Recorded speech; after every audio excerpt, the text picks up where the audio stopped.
नहीं है। ये अगस्त 2023 का करंट अफेयर है और करंट अफेयर याद रखिए बीपीएससी हो चाहे बिहार एसएससी हो या दरोगा आगामी जो है इसके लिए काफ़ी इंपॉर्टेंट है, क्योंकि यहाँ पर 20-20 सवाल 25-25 सवाल तीनों वैकेंसी में देखने के लिए मिलेगा। इसीलिए करके करंट अफेयर पहले से तैयार करके रखिएगा और जितना भी नौनिहाल नयिका सब आए हैं वो एकदम तैयार करके रखिएगा, क्योंकि सबको करंट अफेयर पढ़ने का जो है सो आदत नहीं होता, इसलिए करके ध्यान थोड़ा कड़ा से दीजिएगा।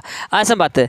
चलिए देखिए ये पहला जो लाइन है ये उड़ीसा से संबंधित है। आपको पता है कि उड़ीसा का में एक घटना हुआ था, ट्रेन दुर्घटना, जो भारत में बहुत बड़ी ट्रेन दुर्घटना थी। तो इस पॉइंट को थोड़ा सा ध्यान में रखना है कि उड़ीसा के बालासोर जिला में 2 जून 2023 को भीषण रेल दुर्घटना में शालीमार चेन्नई के बीच चलने वाली कोरोमंडल एक्सप्रेस, कहां से कहां के बीच चलती है ये? शालीमार से चेन्नई के बीच कौन सा एक्सप्रेस?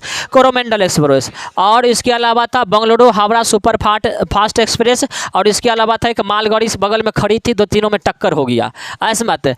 तीनों में जब टक्कर हो गया तो इसमें क्या हो गया? 288 लोगों की मौत हो गई, जबकि 1200 से अधिक लोग क्या हो गए थे? घायल हो गए थे। और मृतकों को सरकार ने 2-2 लाख रुपया देने की घोषणा की थी। इस बात को याद रखिएगा। ऐसे बात है। देखिए कोरोमंडल तट एक तरफ से आ रही थी और बेंगलुरु जो हावड़ा सुपर फास्ट था ये दूसरी तरफ से जा रही थी, और दोनों में क्या हो गया? टक्कर हो गया। अब बगल में खड़ी जो मालगाड़ी थी वो भी बीच में क्या हो गया? क्योंकि टक्कर जो हुआ तो इसका बोगी क्या हो गया? दूसरे तरफ गई, और दूसरे तरफ गई तो वो बोगी किस में टकरा गया? मालगाड़ी में। तो मालगाड़ी भी इस टक्कर में आ गया। ऐसे बात है। तो ये बहुत बड़ी घटना थी, तो इसको याद रखिएगा, क्योंकि बहुत ज़्यादा ये भारत में उस समय लाइट में था, मीडिया में था। तो मीडिया में जो चर्चा में रहेगा समझ आए, छपने वाला सवाल होता है। चलिए इंडिया रैंकिंग 2023, इंडिया रैंकिंग 2023, ये जो भारत का यूनिवर्सिटी सब है, यूनिवर्सिटी का रैंकिंग जारी किया गया है कि कौन सी यूनिवर्सिटी कितने स्थान पे है, चाहे वो शिक्षा के स्तर पर हो, बेहतर प्रशासनिक स्तर पर हो, एडमिनिस्ट्रेशन को लेकर के। तो इसको जारी किया गया। तो प्रथम स्थान पर याद रखिएगा IIT मद्रास। कौन है? IIT मद्रास है। दूसरा स्थान पर कौन है? Indian institute of medical science. क्या है? Indian institute of medical science. और तीसरे स्थान पर कौन रहा? IIT दिल्ली। कौन रहा? IIT दिल्ली। और प्रथम स्थान पर कौन रहा? IIT मद्रास। याद रखिएगा IIT मद्रास प्रथम स्थान पर किसमें? इंडिया रैंकिंग 2023 में।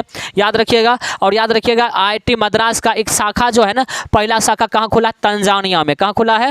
तंजानिया में खुला। याद रखिएगा इस बात को। IIT मद्रास जो है ना तंजानिया में भी ये खुला है, इस बात को याद रखिएगा। चलिए उसके बाद देखिएगा अगला जो है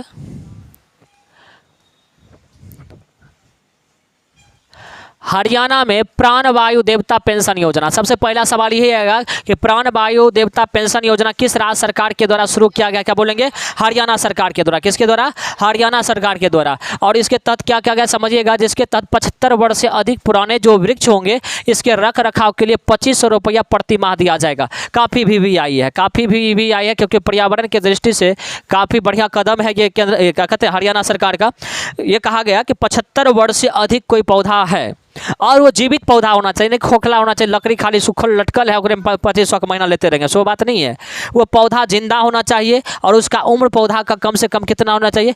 75 वर्ष से अधिक होना चाहिए। तो वैसे पौधा का रख रखाव करने वाले जो व्यक्ति होंगे उसे 2500 रुपया का महीना मिलेगा उस पौधा की सेवा करने के लिए। ऐसे बातें। तो ये शुरू किया गया हरियाणा सरकार के द्वारा। तो बताइए हरियाणा के मुख्यमंत्री कौन है? मनोहर लाल खट्टर। कौन है? मनोहर लाल खट्टर हरियाणा के मुख्यमंत्री है। मनोहर लाल खट्टर है, मनोहर लाल खट्टर है यहाँ के मुख्यमंत्री। और याद रखिएगा हरियाणा के लिए काफ़ी बढ़िया चीज़ है, क्योंकि आपको पता है कि वन रिपोर्ट के अनुसार, वन रिपोर्ट 2021 के अनुसार आपको पता है कि भारत में सबसे कम वन कहाँ है? वन का सबसे कम कहाँ है? वन कम कहाँ पर है? हरियाणा में। कहाँ पे है? हरियाणा में सबसे कम है। अब पूछा जाएगा सबसे अधिक वन कहाँ है? सबसे अधिक वन कहाँ पर है? तो क्या बोलेंगे हम लोग? मध्य प्रदेश में। कहाँ पर है? मध्य प्रदेश में है। इस बात को याद रखिएगा। ऐसे बात है। तो इसी लेकर के हरियाणा को लेकर के ये काफ़ी बढ़िया चीज़ है, क्योंकि वन वहाँ पर बहुत कम है।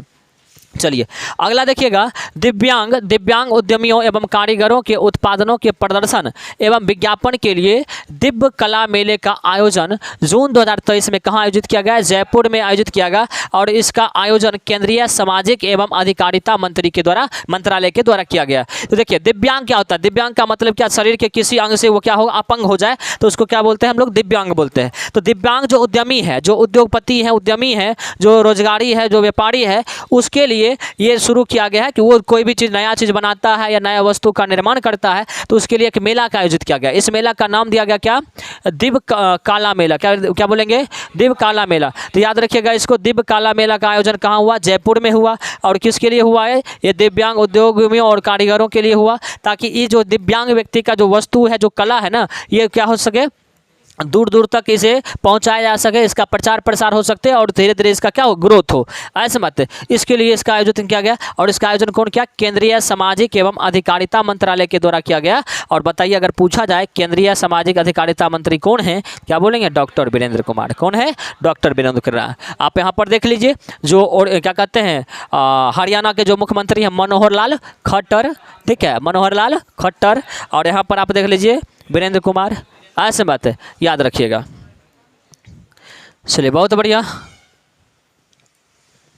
नेक्स्ट है कि 2024 के लोकसभा चुनाव के लिए 17 विपक्षी दलों की एकजुटता नीतीश कुमार के नेतृत्व में पटना में 23 जून 2023 को हुआ, जिसमें 32 विपक्षी नेता भाग लिए और इसमें एक नए गठबंधन बनाने की सहमति हुई। हाँ चलिए साहब, ये जो करंट अफेयर है थोड़ा बिहार के लहजा से काफ़ी इंपॉर्टेंट हो जाता है, क्योंकि ये बिहार के जो मुख्यमंत्री हैं इनके जो है सो प्रयास से पूरे जितना विपक्षी दल है, सारे विपक्षी दल एक मंच पर आया और बिहार की धरती पर से, बिहार के पटना की धरती पर से एक गठबंधन का स्वरूप तैयार हुआ था, जिसके कारण थोड़ा सा ये क्या कहते हैं इंपॉर्टेंट हो जाता है बिहार के दृष्टिकोण से। तो याद रखिएगा कि बिहार में जो है सो जो विपक्षी दलों का जो बैठक हुआ था उसमें कितना भाग लिया था, तो क्या बोलेंगे 17। कितना विपक्षी नेता पूछेगा, 32 लिया। और ये बैठक कब हुआ था? 23 जून 2023 को हुआ था और ये पटना में हुआ था, नीतीश कुमार के आवास पे हुआ था। जो बाद में इसी यही आगे चल करके आप देखिए कि दूसरा जो बैठक हुआ था बेंगलुरु में हुआ था। कहाँ हुआ था? बेंगलुरु में। और बेंगलुरु में जब बैठक हुआ था तो वहीं पर एक नया गठबंधन बना जिसका नाम दिया गया इंडिया। क्या नाम दिया गया? इंडिया दिया गया। ठीक है, इतना पॉइंट हम लोग ध्यान में रखेंगे। अगला है कि भारत की पहल पर यूएनओ का मतलब क्या हुआ? United nations organisation. क्या हो गया? United nations organisation. ठीक है, संयुक्त राष्ट्र संघ। ठीक है, ये वर्ष 2023 को मोटे अनाज के लिए घोषित किया। एकदम इसको VVI लिख लीजिए, मोटे अनाज के लिए। पूछा जाएगा यूएनओ के द्वारा वर्ष 2023 को किसके लिए जो है सो घोषित किया गया? क्या बोलेंगे? मोटे अनाज। मोटे अनाज का मतलब क्या हो गया? मोटे अनाज का नहीं, मोटे अनाज का मतलब जो छोटा छोटा सामान होता है, जैसे कि जौ, क्या कहते हैं, ज्वार, बाजरा, दलहन, तिलहन, छोटा छोटा जो सामान होगा, छोटका को बोलते हैं मोटका। जो छोटा छोटा सामान होगा उसको क्या बोलते हैं? मोटा अनाज। ऐसे बात है, मोटा अनाज का मतलब मकई नहीं समझ रहा, ऐसे बात है। चलिए, तो ये PM मोदी ने, अच्छा ये बात तो समझ में आ गया।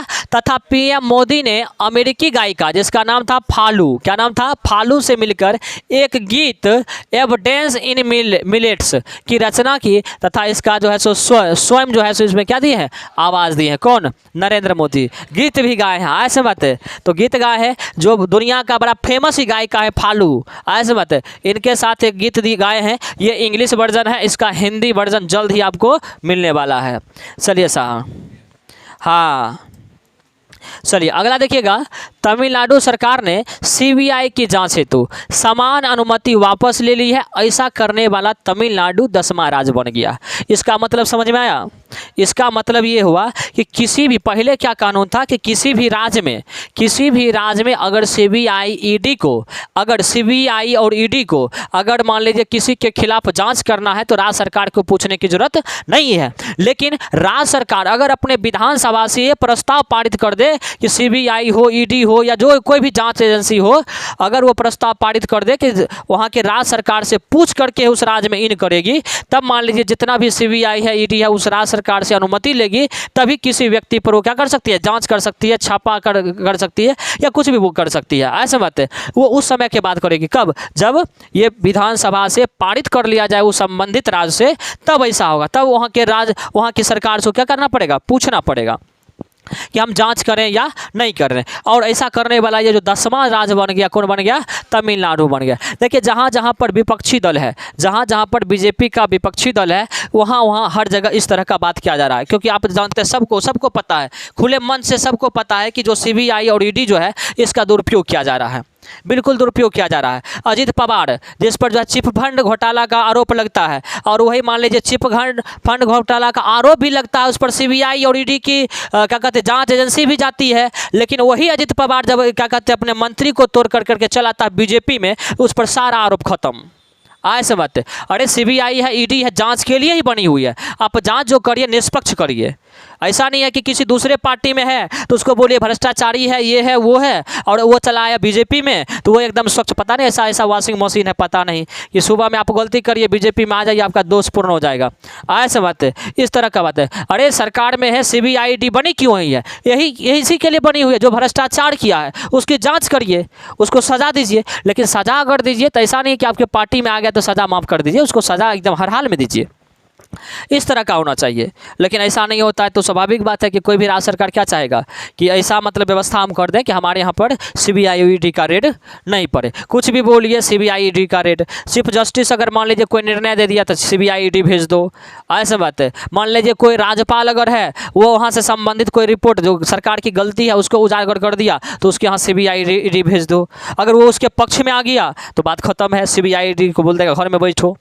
तो ये सब तो गलत बात है ना। जांच एजेंसी बनी है जांच करने के लिए, लेकिन आप बोलते हैं कि जो मैंने राम राज है यहाँ पे, बताइए राम राज है यहाँ पे, ये कौन सा राम राज हुआ भाई? ये सीबीआई ईडी को भेज दो, ये राम राज हुआ? बताइए, ये राम राज हुआ? नहीं हुआ ना रामराज। बताइए कि सीबीआई ईडी को भेज देंगे, रामराज हुआ? एक बात बताइए, श्री राम कह देने से क्या श्री राम की जय, श्री राम की जय कह देने से क्या रामराज आ जाएगा? राम मंदिर के निर्माण कर देने से क्या रामराज आ जाएगा? रामराज का मतलब क्या होता है? राम भी होना चाहिए, राज भी होना चाहिए, तभी रामराज बनेगा।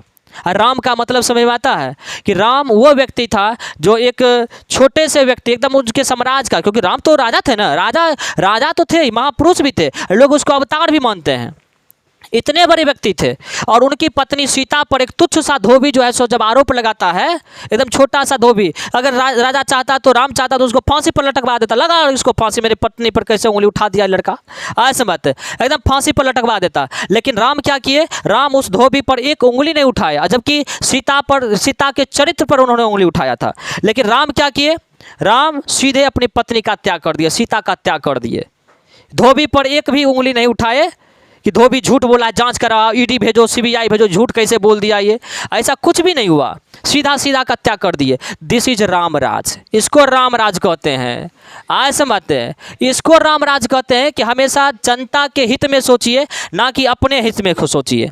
ऐसे बात है, तो केवल मंदिर बना देने से रामराज होता है? रामराज वो है कि राम, आपको पता है राम भगवान जब जंगल गए थे तो माता सबरी उनको जूठा बेच दिए थे, और दलित महिलाएं थी माता सबरी, दलित महिलाएं थे माता सबरी, जबकि ये भगवान थे, इतना बड़े राजा के बेटे थे, और सब राजा के बेटे क्या राजा थे, राम के क्या कहते हैं अयोध्या के राजा। लेकिन फिर भी देखिए कि वो सबरी के जूठा को उन्होंने खा लिया, क्यों? महिला सम्मान में उन्होंने खा लिया, महिला सम्मान में खा लिया। और देखिए अभी रामराज में क्या होता है, कहता है राम राजा, महिला सम्मान में क्या होता है कि मणिपुर में 2 महिलाओं को नग्न करके घुमाया जाता है और सरकार इस पर कोई जांच तक नहीं करती है। बताइए, सरकार कोई जांच नहीं करती, क्या यह राम राज है क्या?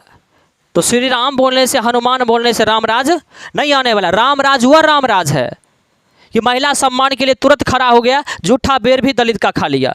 रामराज ये है कि एक संसद में चुना हुआ प्रतिनिधि को, मान लीजिए कि कटुआ कहा जाता है, मुल्ला कहा जाता है, उग्रवादी कहा जाता है, आतंकवादी कहा जाता है, ये सब कहा जाता है, एक चुना जो जनता से चुन करके गया है, और वो भी लोकतंत्र का जो मंदिर की जिसको कहते हैं हम लोग सांसद को, उसमें बोला गया, मान लीजिए किसी मुस्लिम नेता को, किसी मुस्लिम सांसद को, तो बताइए रामराज हुआ क्या? रामराज वो था जहाँ पर सारे सद्भाव से लोग जिया करते थे। राम जो थे हिंदू के प्रति तो थे, लेकिन वहाँ पर मुसलमान भी लोग ये थे। बताइए, तो इस तरह की बातें हैं, तो इस तरह की बातें हैं। तो बताइए, इस तरह का चीज़ें अगर कोई भी हो, चाहे वो स्टालिन का बेटा उदय हो, और चाहे क्या कहते हैं बीजेपी का वो क्या था अभी जो रमेश बुद्धू की क्या नाम है उसका, बकलोलवा का, जो उसको बूझने तक नहीं आता है, वो मैंने उसको बताइए, उसको बोल दिया नहीं, स्टालिन का जो बेटा है वो हिंदू पे बोला था ना कि सनातन धर्म जो है कीड़े मकोड़े, चाहे वो हो और चाहे बीजेपी का जो अभी नेता जो लोकसभा में जो उसको बोला है, ये सब बात माने उग्रवादी है। ये देखिए, यही करंट अफेयर है कि उग्रवादी है, फलाना है, ये सब बताइए। लोकतंत्र के मंदिर में ये बोलना उचित है क्या? क्योंकि ये धर्मनिरपेक्ष मान लीजिए देश है। आप किसी के बारे में ऐसा बोल रहे हैं, एक वो बोल दिया कीड़ा मकोड़ा तो सनातन धर्म संकट में आ गया, और लोकतंत्र में घुस करके, लोकतंत्र का जो मंदिर है उसमें घुस करके कोई व्यक्ति ऐसा बात बोलता है, चलो बाहर में तुमको देख लेते हैं, तुम उग्रवादी है, आतंकवादी है, ये है वो है, इतना गाली गलौज। बताइए ये कहाँ, किस लोकतंत्र में ऐसा होता है? अगर ऐसा ही लोकतंत्र होता तो ऐसा लोकतंत्र भारत को नहीं चाहिए, है कि नहीं? ऐसा लोकतंत्र चाहिए भारत को? नहीं चाहिए भारत को ऐसा लोकतंत्र।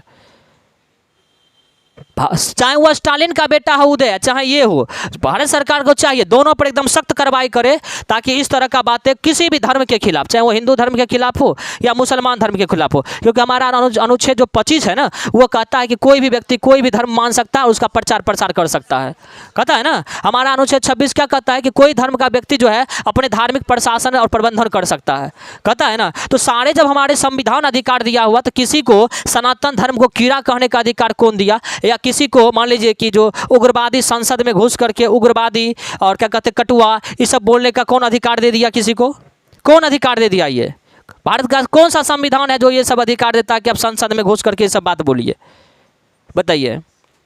तो ये सब चीज़ें हैं। तो वही बात हम बोल रहे हैं कि सीबीआई और ईडी का जो था ना, ये दुरुपयोग हो रहा था कि हर जगह आप देखिए कि सीबीआई ईडी और बीजेपी में आ गया तो सीबीआई ईडी खत्म, भ्रष्टाचार खत्म, सब कुछ खत्म, है कि नहीं? इसी लेकर के जो विपक्षी दल का जो विपक्षी राज जो था, जहाँ पर विपक्षी दल का सरकार था, वो सीबीआई को बोला कि बउआ हम एगो ऐसा कानून ला रहे हैं ना कि हमारा जब तक पूछेगा नहीं तब तक हमारा घर के अंदर आएगा नहीं, मतलब मेरे राज्य में घुसेगा नहीं। तो 10 राज्य जो है वो इस तरह की बात किया। इससे पूर्व कौन कौन किया? अभी तो तमिलनाडु किया है, इससे पहले कौन किया? मिजोरम किया, पश्चिम बंगाल, छत्तीसगढ़, राजस्थान, केरल, तेलंगाना, झारखंड, पंजाब और मेघालय, ये सारे कर चुका है। अब इन राज्यों में जांच से पूर्व क्या होगा? राज्य सरकारों की अनुमति लेना पड़ेगा, तभी सीबीआई और ईडी जाएगा। ऐसे बात है। चलिए बहुत बढ़िया। अगला देखिए, अच्छा सीबीआई की बात आई तो सीबीआई की स्थापना 1963 में। सीबीआई के नए निदेशक कौन बने हैं? परवीन सूद बने हैं, और इससे पूर्व कौन थे? सुबोध जायसवाल थे। इतना बात हम लोग ध्यान में रखेंगे। चलिए अब देखिए परवीन सूद, यहाँ पर आप देख सकते हैं सीबीआई की कमान इन्हें दे दिया गया है। चलिए इतना बात हम लोग ध्यान में रखेंगे। चलिए आगे बढ़े क्या? चलिए आगे देखिए। अब देखिए यही सब बात बोल देते हैं तो लोगों को लगता है कि बीजेपी, अरे बीजेपी के खिलाफ हम क्यों रहेंगे, हम क्यों बीजेपी के खिलाफ बोलेंगे? लेकिन काम ही, अच्छा एक बात बताइए, किसी पर भ्रष्टाचार का आरोप लगा और उसको आप जेल भेजने वाले थे और वो आपके पार्टी में चला गया, तो इससे कहाँ साबित हो जाता है कि वो भ्रष्टाचारी अब नहीं रहा? बताइए, ये कहीं है क्या? तो कैसे हम किसी के पक्ष में बोल रहे हैं? आप मान लीजिए जीता जाग, और उसको देखिए अजित पवार को केवल पार्टी में नहीं लिया, उसको महाराष्ट्र का उप मुख्यमंत्री बनाया। महाराष्ट्र का भी उप मुख्यमंत्री कौन है? तो अजित पवार है। अभी एकनाथ शिंदे जो है सो वहाँ का मुख्यमंत्री है। तो अपना उप मुख्यमंत्री को हटा के, जो फडणवीस था उसको हटा करके तब बनाया इसको। तो ऐसा तो बात, बीजेपी में घुस जाइए तो भ्रष्टाचारी दामाद बन जाता है बीजेपी में। आपको पता क्या है? इतना भ्रष्टाचार कर लिए, उससे कोई दिक्कत नहीं है। चलिए हाँ, सारा धुल जाएगा। तो जैसे कि हम लोग जो है सो पाप को हटाने के लिए नमः शिवाय का जाप करते हैं। और अगर आपको पाप भ्रष्टाचार हटवाना है शरीर पर से, तो आप बीजेपी करिए, तो देखिए भ्रष्टाचार खत्म। चलिए अगला देखिए, QS यानी कैक्वारेली साइमंड्स द्वारा जारी जो वैश्विक रिपोर्ट 2024 है, ये भी देखिए पूरे दुनिया के इंस्टीट्यूट का जो बेहतर प्रशासन है, शिक्षा है, उसको जाहिर करता है। इसमें पहला स्थान पे जो कौन आया है? Massachusetts institute of technology. ये कहाँ है? कैम्ब्रिज, USA में। और पूछा जाएगा कैम्ब्रिज यूनिवर्सिटी कहाँ है, तो क्या बोलेंगे? UK में है। ये द्वितीय स्थान पे रहा। भारत का IIT बॉम्बे जो था 149वां स्थान पर, IIT दिल्ली 197 पर, और Indian institute of medical science 225वां स्थान पर। इतना याद रखिएगा, पूछा जाएगा। QS का द्वारा जो वार्षिक जो वैश्विक रिपोर्ट जारी किया गया 2024 में, इसमें पहले स्थान पे कौन रहा? तो मैसाचुसेट्स इंस्टीट्यूट ऑफ टेक्नोलॉजी। ठीक है, इसको याद रखिएगा। सॉरी, अगला है कि राष्ट्रपति द्रौपदी मुर्मू राष्ट्रपति बनने के बाद अपनी पहली विदेशी यात्रा, पहली बार जो विदेश यात्रा की राष्ट्रपति बनने के बाद 4 जून को सूरीनाम गई, और जहां पर उनका स्वागत सूरीनाम के राजधानी प्रामरीबो में मेजबान राष्ट्रपति कौन? चंद्रिका प्रसाद संतोखी। मेजबान का मतलब ये हुआ कि सूरीनाम के राष्ट्रपति। ठीक है, तो याद रखिएगा, पूछा जाएगा कि हाल ही में द्रौपदी मुर्मू राष्ट्रपति बनने के बाद अपने किस पहली विदेश यात्रा पे गई थी? तो सूरीनाम गई थी। सूरीनाम किस महादेश में पड़ता है? सूरीनाम बताइए किस महादेश में पड़ता है? दक्षिण अमेरिका में। कहाँ पड़ता है? दक्षिण अमेरिका महादेश का एक देश है सूरीनाम। और यहाँ के जो राष्ट्रपति है चंद्रिका प्रसाद संतोखी, ये भारतीय मूल के हैं। कहाँ के हैं ये? भारतीय मूल के, मतलब ये भारत के पहले थे, इनका पूर्वज भारत का था, समझ रहे हैं ना। इसीलिए करके आपको पता है कि प्रवासी भारतीय दिवस के अवसर पर दो व्यक्ति 2023 में दो व्यक्ति मुख्य अतिथि थे। क्या था ये? मुख्य अतिथि थे। मुख्य अतिथि में कौन कौन थे? एक तो सूरीनाम के राष्ट्रपति चंद्रिका प्रसाद संतोखी, और इसके अलावे कौन थे? चंद्रिका प्रसाद संतोखी के अलावे एक गोयना के राष्ट्रपति इरफान अली, ये भी भारतीय मूल के हैं। इरफान अली, याद रखिएगा, इरफान अली, ये दोनों जो है सो मुख्य अतिथि प्रवासी भारतीय दिवस में थे। प्रवासी भारतीय दिवस पूछा जाएगा कब मनाया जाता है? प्रवासी भारतीय दिवस बताइए कब मनाया जाता है? 9 जनवरी को मनाया जाता है। 9 जनवरी 2023 को इस बार मनाया गया है। और पूछा जाएगा कि बताइए वो क्या कहते हैं, ये कहाँ मनाया गया? क्या बोलेंगे हम लोग? इंदौर में। कहाँ मनाया गया? ये इंदौर में मनाया गया। ठीक है, याद रखेंगे कहाँ मनाया गया? इंदौर में। 9 जनवरी 2023 को मुख्य अतिथि चंद्रिका प्रसाद और इरफान अली। ठीक है, तो पहली विदेश यात्रा में कौन गई? द्रौपदी मुर्मू। कहाँ गई? सूरीनाम। कहाँ गई? सूरीनाम। और स्वागत कौन किया वहाँ के राष्ट्रपति? चंद्रिका प्रसाद संतोखी। और कहाँ पहुँची थी पहले? वहाँ उसकी राजधानी प्रामरीबो में। कई बार पूछ सकता है आपको, राजधानी भी पूछ सकता है कई बार आपको राजधानी भी पूछ सकता है। और सूरीनाम के राष्ट्रपति ने मुर्मू को सर्वोच्च नागरिक सम्मान grand of the chain of the yellow दिया। क्या दिया? Grand of the chain of the yellow star. ऐसे बात, ये पुरस्कार मिला। तो ये काफ़ी VVIA हो गया साहब। ये छपने वाला सवाल हो गया। आज छपे कल छपे, लेकिन छप जावेगा। आज छपे या कल छपे, छप जावेगा। क्योंकि एक तो राष्ट्रपति अपना हो गया, दूसरा ना मतलब ये दलित राष्ट्रपति, तीसरी बात ये महिला राष्ट्रपति। तो महिला जो ही हो गई पुरस्कार लेके आएगी तो क्या हो जाएगा? छप जावेगा। चलिए बहुत बढ़िया, आगे बढ़े क्या? चलिए याद रखिएगा। उसके बाद देखिए जब यहाँ से घूम फिर ली ना, जब यहाँ पर घूम फिर ली, उसके बाद देखिए 7 जून को द्रौपदी मुर्मू कहाँ पहुँच गई? सर्बिया के दौरे पर चल गई। और सर्बिया की राजधानी बेलग्रेड पहुँची। और वहाँ के मेज़बान जो राष्ट्रपति थे अलेक्जेंडर बुसिक, क्या नाम है? सर्बिया के राष्ट्रपति का नाम अलेक्जेंडर बुसिक ने स्वागत किया। और यहाँ भारत के साथ ऊर्जा, व्यापार, संचार, कृषि, ये सारे संबंधित क्या हो गया? द्विपक्षीय बातचीत। तो द्विपक्षीय का मतलब क्या? दोनों ओर से बातचीत। ऐसा मत, तो द्विपक्षीय बातचीत हुआ। याद रखिएगा, आप देख सकते हैं यहाँ पर द्रौपदी मुर्मू और ये चंद्रिका प्रसाद संतोखी। और ये देख सकते हैं आप जो इनको सर्वोच्च नागरिक सम्मान मिला है grand of the order the chain of the yellow star, ये है इनका। और उसके बाद यहाँ पर आप देख सकते हैं द्रौपदी मुर्मू और ये जो है हाँ अलेक्जेंडर बुसिक, ये जो है देख लीजिए। ठीक है, चलिए साहब नेक्स्ट बढ़े क्या? चलिए बहुत बढ़िया, आप लोग बहुत होशियार हैं। चलिए अगला देखिएगा, नेपाल के प्रधानमंत्री पुष्प कमल दहल प्रचंड जून 2023 में भारत की यात्रा पर आए। और इनके साथ नेपाल के वित्त मंत्री प्रकाश शरण महत और विदेश मंत्री नारायण प्रसाद सौदा भी आए। नारायण प्रसाद सौदा। देखिए अब देखिए, ये तो केवल इतना ही बात लिखे हैं और ये बात बोल देते। फिर से एक बार थोड़ा सा आगे बढ़ के फिर समझा देंगे हम लोग। अरुण 3 योजना, ये दरोगा में भी छपा था। ये दरोगा में छपा हुआ सवाल था। अरुण 3 योजना जब इसको शुरुआत की गई थी तो अरुण 3 योजना के तहत 900 मेगावाट बिजली उत्पादन करने का क्या हुआ? समझौता हुआ। किसके साथ? नेपाल के साथ। मोतिहारी और अमलेखगंज, ये दोनों मोतिहारी और अमलेखगंज तक का जो पेट्रोलियम पाइपलाइन है, इसका विस्तार कहाँ तक किया गया? चितावन तक किया गया। याद रखिए, अभी जो है ना हम लोग नेपाल जो पेट्रोल यूज करता है ना, हम लोग देते हैं तो पेट्रोल यूज करता नहीं तो साइकिल तक पे नहीं चढ़ पाएगा। ऐसे बात है, साइकिल तक पर, सही बात बोल रहे हैं, साइकिल तक पे, और मोबिल वो नहीं रहेगा, चेने फंस जाएगा हमेशा। ऐसे बात है, तो इसी लेकर के याद रखिए, नेपाल अगर साइकिल पर भी चढ़ता है ना तो हम लोगों के वजह से, भारत के वजह से चढ़ता है। तो हम लोग क्या किए, हम लोग ना उसको पेट्रोल भी देते हैं। हाँ हाँ, क्योंकि भारत सरकार यहाँ पर टैक्स बहुत अधिक लगाई हुई है पेट्रोल डीजल पे, इसी वजह से नेपाल में भारत के बनस्पत सस्ता वहाँ पर मिलता है। भले भारत सरकार उसको देती है, लेकिन वहाँ पर जो है ना टैक्स सरकार का कम है, इसी वजह से। तो समझिएगा कि मोतिहारी, क्योंकि बिहार से संबंधित है, तभी बिहार जो होगा एग्जाम बिहार का बीपीएससी वगैरह, उसमें हो सकता है कि छप जाए। तो याद रखिए मोतिहारी और अमलेखगंज के बीच 60 किलोमीटर का पाइपलाइन है। क्या है? पेट्रोलियम पाइपलाइन है।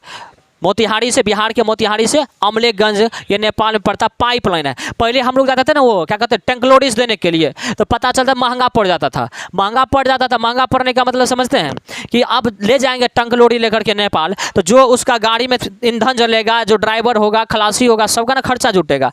और जब खर्चा जुटेगा तो हम कहाँ जोड़ेंगे? पेट्रोल पे जोड़ेंगे। अब पेट्रोल पे, और दूसरा बात टाइम का भी बर्बादी, तो पेट्रोल पे जोड़ेंगे तो पेट्रोल क्या होगा? महंगा थोड़ा होगा। अब हम नेपाल को देंगे थोड़ा महंगा में, नेपाल बोलेगा कि नहीं लेंगे महंगा, हमारा सस्ते दे रहा, बगल वाला चीन वाला सस्ते में दे रहा है। बताइए, वो ले लेगा चीन से, तो जो हो अपना मुनाफा होगा वो घाटा लग जाएगा। इसलिए बोले बाबू ऐसा करो, तुमको अब सस्ता में देंगे। सस्ता में कैसे देंगे? हम क्या किए? पाइपें बिछा दिए, मोतिहारी से लेकर के अमलेखगंज तक क्या कर दिए? पाइपें बिछा दिए। ले पाइपें तोरा बिछा देते हैं, और टोटल जो खर्चा है ना पाइप बिछाने का, टोटल भारत सरकार दिया। एक चौवन्नी जो है सो नेपाल सरकार का नहीं लगा, भारत सरकार दिया कि लोग कोई बात नहीं है, बगल का पड़ोसी है, आज मदद करेंगे तो कल मदद करेगा। की पता था कि पड़ोसी जो है सो ना पाकिस्तान जैसा निकल जाएगा, ऐसे बात है। तो इसको हम लोग पाइपलाइन बना दिए, लेकिन ये 60 किलोमीटर का पाइपलाइन था। अब हम लोग इसको क्या कर रहे हैं? बढ़ा करके चितावन तक जा रहे हैं लेकर के, ठीक है। अब देखिए चितावन तक, देखिए एक शब्द हम प्रयोग किए कि क्या पता कि पड़ोसी पाकिस्तान जैसा निकल जाएगा। देखिए इससे पहले ना, अभी कौन है यहाँ का, क्या कहते हैं ये प्रधानमंत्री पुष्प कमल दहल प्रचंड, क्या बोलेंगे? पुष्प कमल दहल प्रचंड, ऐसे बात है। तो ये यहाँ का प्रधानमंत्री है। इससे पहले जो इसका प्रधानमंत्री था, कुछ समय के लिए शेर बहादुर देववा बना था, कुछ समय के लिए शेर बहादुर देववा। लेकिन उससे पहले जो प्रधानमंत्री था, बहुत कचरा प्रधानमंत्री था। क्या बताए? कुत्ता से भी ज़्यादा कचरा था वो, जिसका नाम था केपी शर्मा ओली। क्या नाम था? केपी शर्मा ओली। ये बहुत कचरा आदमी था, समझ रहे? कुत्ता भी इससे बढ़िया होता है, ऐसे बात है। इसको देखिए हम लोग पाइपलाइन पहुंचा दिए इसके लिए, ऐसे बात है। और ये क्या करता था? हमेशा ना भारत के खिलाफ ही बोलता था। चीन इसको जो बोलता था ना वही बोलता था। एक दिन इसको बोल दिया उत्तराखंड का जो है ना लिपुर लेक, वो बोलो हमर है, ये बोलने लगा हमर है, ऐसे बात है। तब इसको बढ़िया से सब बैठा करके बगल में दिए, तब उसको समझ में आया, ऐसे बात है कि तोहर नहीं है, ऐसे में। तो कहने का मतलब ये हुआ कि बोलने लगा उत्तराखंड का जो लिपुर लेक है ना, ये बोल रहा था हमर है। क्यों? क्योंकि चीन इसको भड़का रहा था। ये हमेशा चीन के गोद में जाना चाह रहा है। जैसे पाकिस्तान है, जैसे पाकिस्तान का फूफा है चीन, तो इसी तरह चाह रहा था मौसा बना ले पाकिस्तान को, ऐसे बात है। तो केपी नहीं, एक एकदम यही था, बाकी कोई नहीं, यही केपी शर्मा ओली ये चाह रहा था। ये नेपाल का मौसा नहीं बोले हैं, हम बोले केपी शर्मा ओली का। उसमें बोलते पूरे पाकिस्तान का, इसमें बोलते केवल केपी शर्मा ओली का। क्यों? इसमें एकदम जो है ना सबसे चुहट्टा यही था, ये एकदम चीन के पक्ष में चल गया था। हमेशा भारत को ना मतलब क्या कहते हैं, लड़ नहीं है। इसको समझ में नहीं आता था कि नेपाल और भारत के साथ जो रिश्ता है बेटी और रोटी का है कि नहीं? हम लोग रोटी उधर देते हैं तो बेटी उधर से आता है कि नहीं? बेटी रोटी का रिश्ता है। मतलब क्या, शादी विवाह सब चलता है। बिहार के बॉर्डर में आप जाकर के देखिए, कि बिहार के बॉर्डर पे जाकर के आप देखिए, मधुबनी वगैरह हो गया, तो ये सब शादी विवाह होता है, शादी विवाह होता है। अब इसको पता होना चाहिए कि चीन के पक्ष में जा रहे हैं तो इसका मतलब हम अपना बेटी को छोड़ रहे हैं। अब भारत के साथ दुश्मनी लेकर के, बताइए दामाद से कोई दुश्मनी करता है क्या? बताइए बकलोल नेपाल केपी शर्मा क्या बुझा है? बताइए इसको बुझा नहीं रहा था, ये दुश्मनी कर रहा था। लेकिन बाद में जाकर के, और उस समय नेपाल और भारत के बीच में रिश्ता बहुत ख़राब हो गया था। भारतीय सेना भी इसमें एक मारा गया था, शहीद हो गया था, हाँ शहीद हो गया था। तो इस तरह की बातें हो गई हुई। लेकिन धीरे धीरे नेपाल को देखिए, नेपाल बड़ा होशियार देश है। नेपाल को बुझने आता कि भारत से हमें क्या ज़रूरत है, और जो चीज़ हमको भारत पूरा करके दे रहा है ना, वो कभी नहीं वो करेगा, उसको पता है। लेकिन एकरा नहीं बुझा रहा था, एकरा लग रहा था कि चीन के साथ जाएंगे ना हम बड़ा मैंने अमेरिका के भी बाप बन जाएंगे, इसको ऐसा बुझा रहा था। तो इस बाद में जाकर तब ये जाकर के हटा है, तो अभी फिर से, क्योंकि रिश्ता बिगड़ गया था, जब आया था ना रिश्ता बिगड़ गया था भारत और नेपाल के बीच में। अब जब ये आया है पुष्प कमल दहल प्रचंड, तब जाकर के रिश्ता थोड़ा सा अब बेहतर करने के प्रयास से आया। मतलब जो ही ये प्रधानमंत्री बना ना, तो सबसे पहले दौरा किया था भारत एक दौरा किया, ऐसा बात है। सबसे पहले कहाँ दौरा किया? भारत का ही दौरा किया। आ रहा समझ में कि नहीं आ रहा है? आ रहा ना? नींद नहीं आ रहा है? चलिए, तो सबसे पहले भारत का दौरा किया। भारत का दौरा किया क्यों किया? ताकि जो पिछला सरकार जो रिलेशन खराब करके रखा है ना, तनी समझौता बढ़िया से हो जाए। तो देखिए कितना बढ़िया आया, तो कितना मेहमान नवाजी किए, बढ़िया से। अगर बोले कोई बात नहीं, अमलेखगंज से पहुँचाए, अब थोड़ा पहुँचा देंगे कहाँ तक? चितावन तक। मतलब फ़ायदा दिए कि नहीं दिए? तो इसीलिए कहा जाता है कि मिलजुल के रहो पड़ोसी, सब बढ़िया काम करेगा, क्योंकि बाद में कोई मारेगा ना, याद रखिए जब भी काम आता है तो पहले बुरा टाइम में पड़ोसी काम आता है कि नहीं? सबसे पहले अगर कुछ होगा, रिश्तेदार बाद में आएगा, फ़ोन करिएगा तब वो दिन बनावेगा, फ़ोन धरेगा नहीं धरेगा, गाड़ी मिलेगा कि नहीं मिलेगा, सबसे पहले पड़ोसी आवेगा। चाहे पड़ोसी का झगड़ा कर ले रहिए, कुछ करने रहिए, सबसे पहले पड़ोसी आवेगा। अब पाकिस्तान जैसा पड़ोसी रहेगा तब तो बातें खत्म है। वैसा पड़ोसी मरे की जिए, कोई मतलब ही नहीं है कि नहीं? वैसा पड़ोसी रहे, वैसा पड़ोसी मरिए जाए तो बढ़िया है कि नहीं?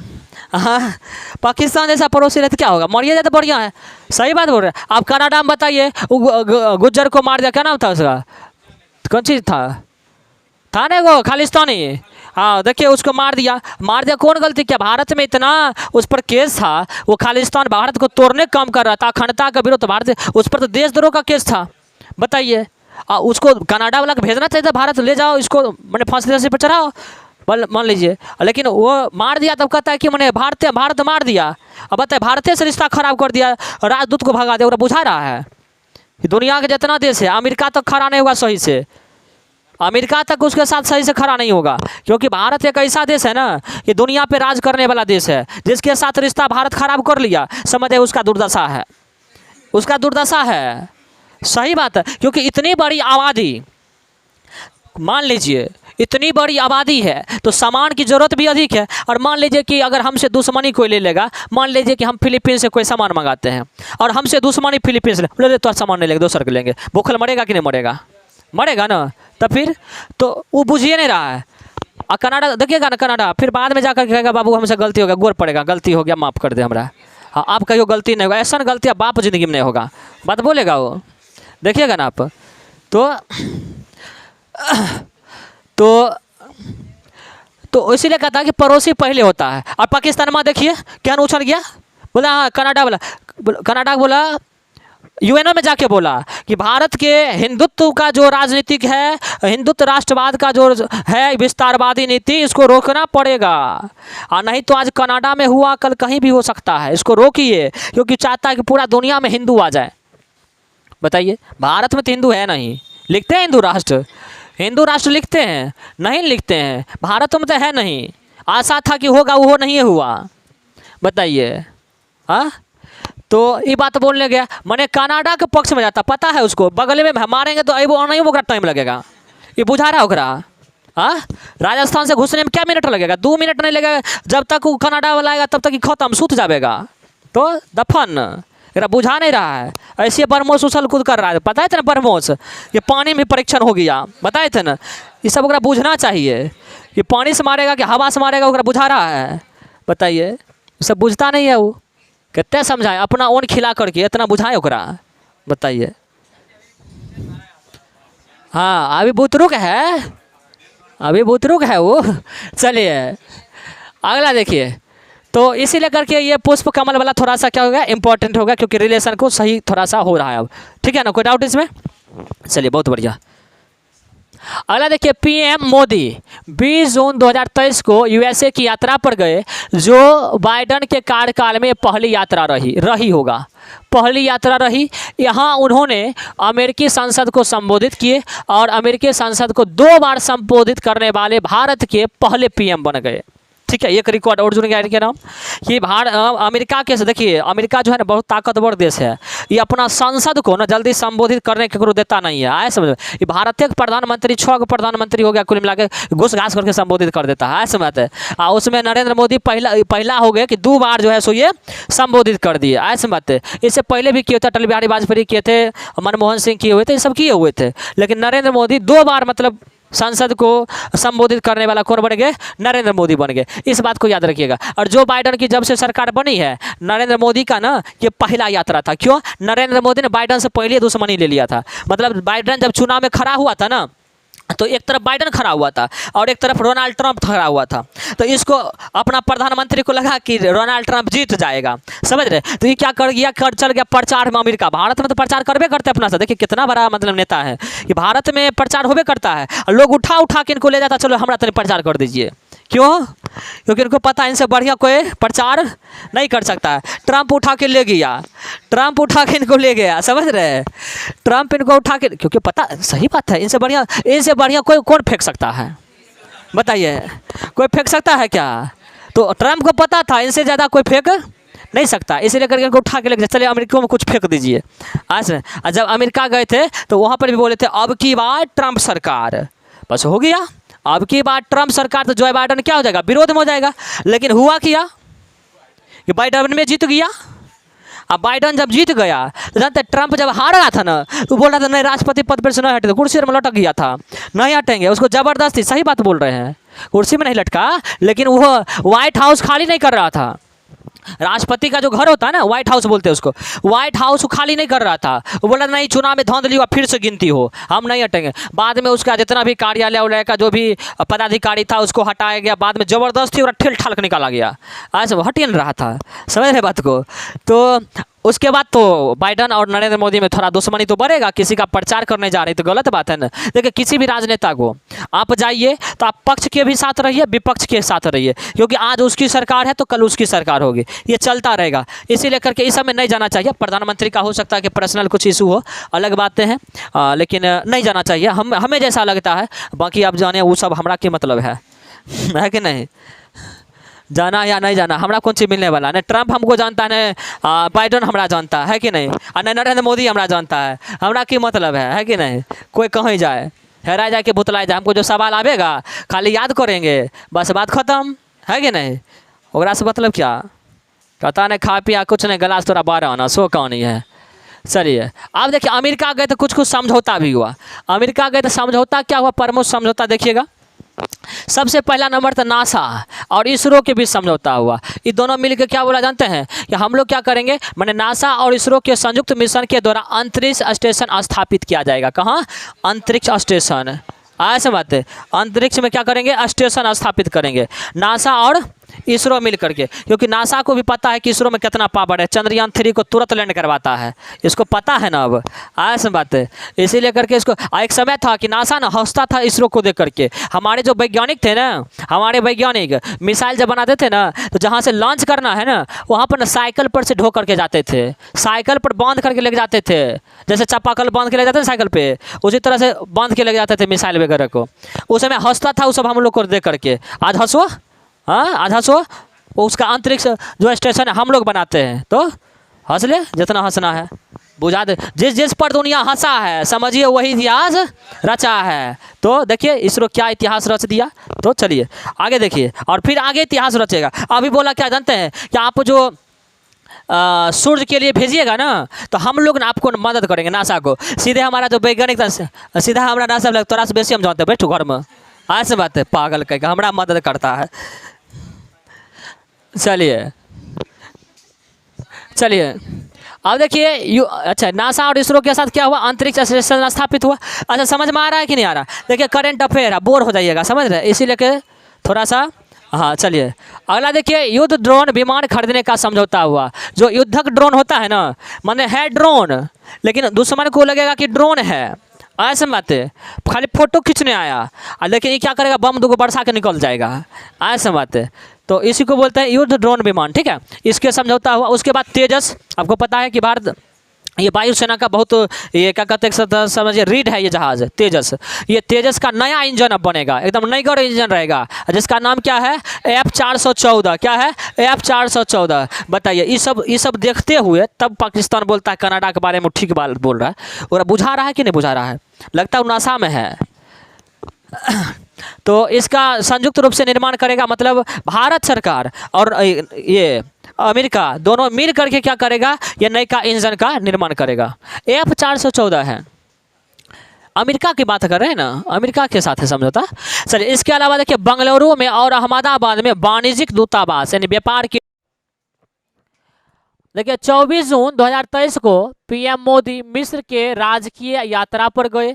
यह यात्रा मिस्र के राष्ट्रपति अल अब्देल फतेह अल सीसी के निमंत्रण पे था। देखिए राजकीय यात्रा क्या होता, कभी समझ में आता? राजकीय यात्रा किसको बोलेंगे? नहीं, राजकीय यात्रा किसको बोलते हैं बताइए? नहीं नहीं, देखिए यात्रा होता है दो प्रकार का। एक तो वो यात्रा होता है जब किसी विशेष मकसद से जो पहले से उद्देश्य फिक्स हो, उस समय जो है सो अगर जाए, जैसे G20 में गया, तो ये राजकीय यात्रा नहीं कहलाएगा। जब कोई देश का प्रधानमंत्री या राष्ट्रपति दूसरे देश के राष्ट्रपति को पर्सनली बुलाए, यार यार खेलने के लिए, आओ यार बहुत दिन हो गया मिलना, तनी मिल लेंगे, बैठ के बातचीत उठ करके, भाभी कैसी है, बाल बुतरू के है ना, ये सब बात पूछना अगर है, अगर उसके लिए कोई प्रधानमंत्री जा रहा है तो समझ जाइए राष्ट्रपति जा रहा है, समझिए वो है राजकीय यात्रा। ऐसे मत। और उस राजकीय यात्रा में क्या होता है, जो देश बुलाया है ऐसे में सारा खर्च उठाएगा, सारा खर्च जो है ना वो उठाएगा। जैसे मिस्र का राष्ट्रपति बुलाया नरेंद्र मोदी को, इसको बुलाया है, कोई फंक्शन में नहीं बुलाया, इसे यात्रा करने के लिए, आइए घूमिए फिरिए थोड़ा सा, ऐसे बात है। तो वहां गए तो नरेंद्र मोदी का जितना भी खर्चा होगा, एक कप चाय से लेकर के एक फटलका रुमाल भी अगर लेके गए मैंने लिए होंगे वहां पे, तो सारा खर्चा किसका होगा? मिस्र का होगा। तो इस तरह की यात्रा को बोलते हैं राजकीय यात्रा। राजकीय यात्रा में सारा जो पैसा खर्च होता है, जो देश बुलाता है वो उसका होता है, ऐसे मत, उसको बोलेंगे राजकीय यात्रा। क्लियर हो गया ना? चलिए साहब, अब देखिए ये चल गए मोदी साहब, कहाँ चल गए? मिस्र चल गए। और मिस्र चल गए तो अच्छा याद रखिएगा, यहाँ का जो मिस्र का राष्ट्रपति है वो अब्देल फतेह अल सीसी, याद रखिएगा ये 2023 का जो गणतंत्र दिवस था यानी 26 जनवरी, उसमें ये क्या थे? ये मुख्य अतिथि थे। क्या थे ये? मुख्य अतिथि, याद रखिएगा। अब पूछा जाएगा 2024 में मुख्य अतिथि कौन होगा, क्या बोलेंगे? बाइडेन। कौन होगा? बाइडेन। अब दोस्ती हो गया ना, अभी तक दोस्ती नहीं था इसलिए नहीं बुलाते थे, अब दोस्ती हो गया। अब 2024 में जो मुख्य अतिथि आएंगे कौन आएंगे? और बोल देते हैं बिहार एसएससी में छप जाएगा, हाँ एकदम छप जाएगा, ये पहले बोल देते हैं। चलिए अब देखिए जब यहाँ पे गए थे ना, देखिए हमारे जो साहब है ना एक्टिंग करने में बहुत माहिर है, इस बात को याद रखिए।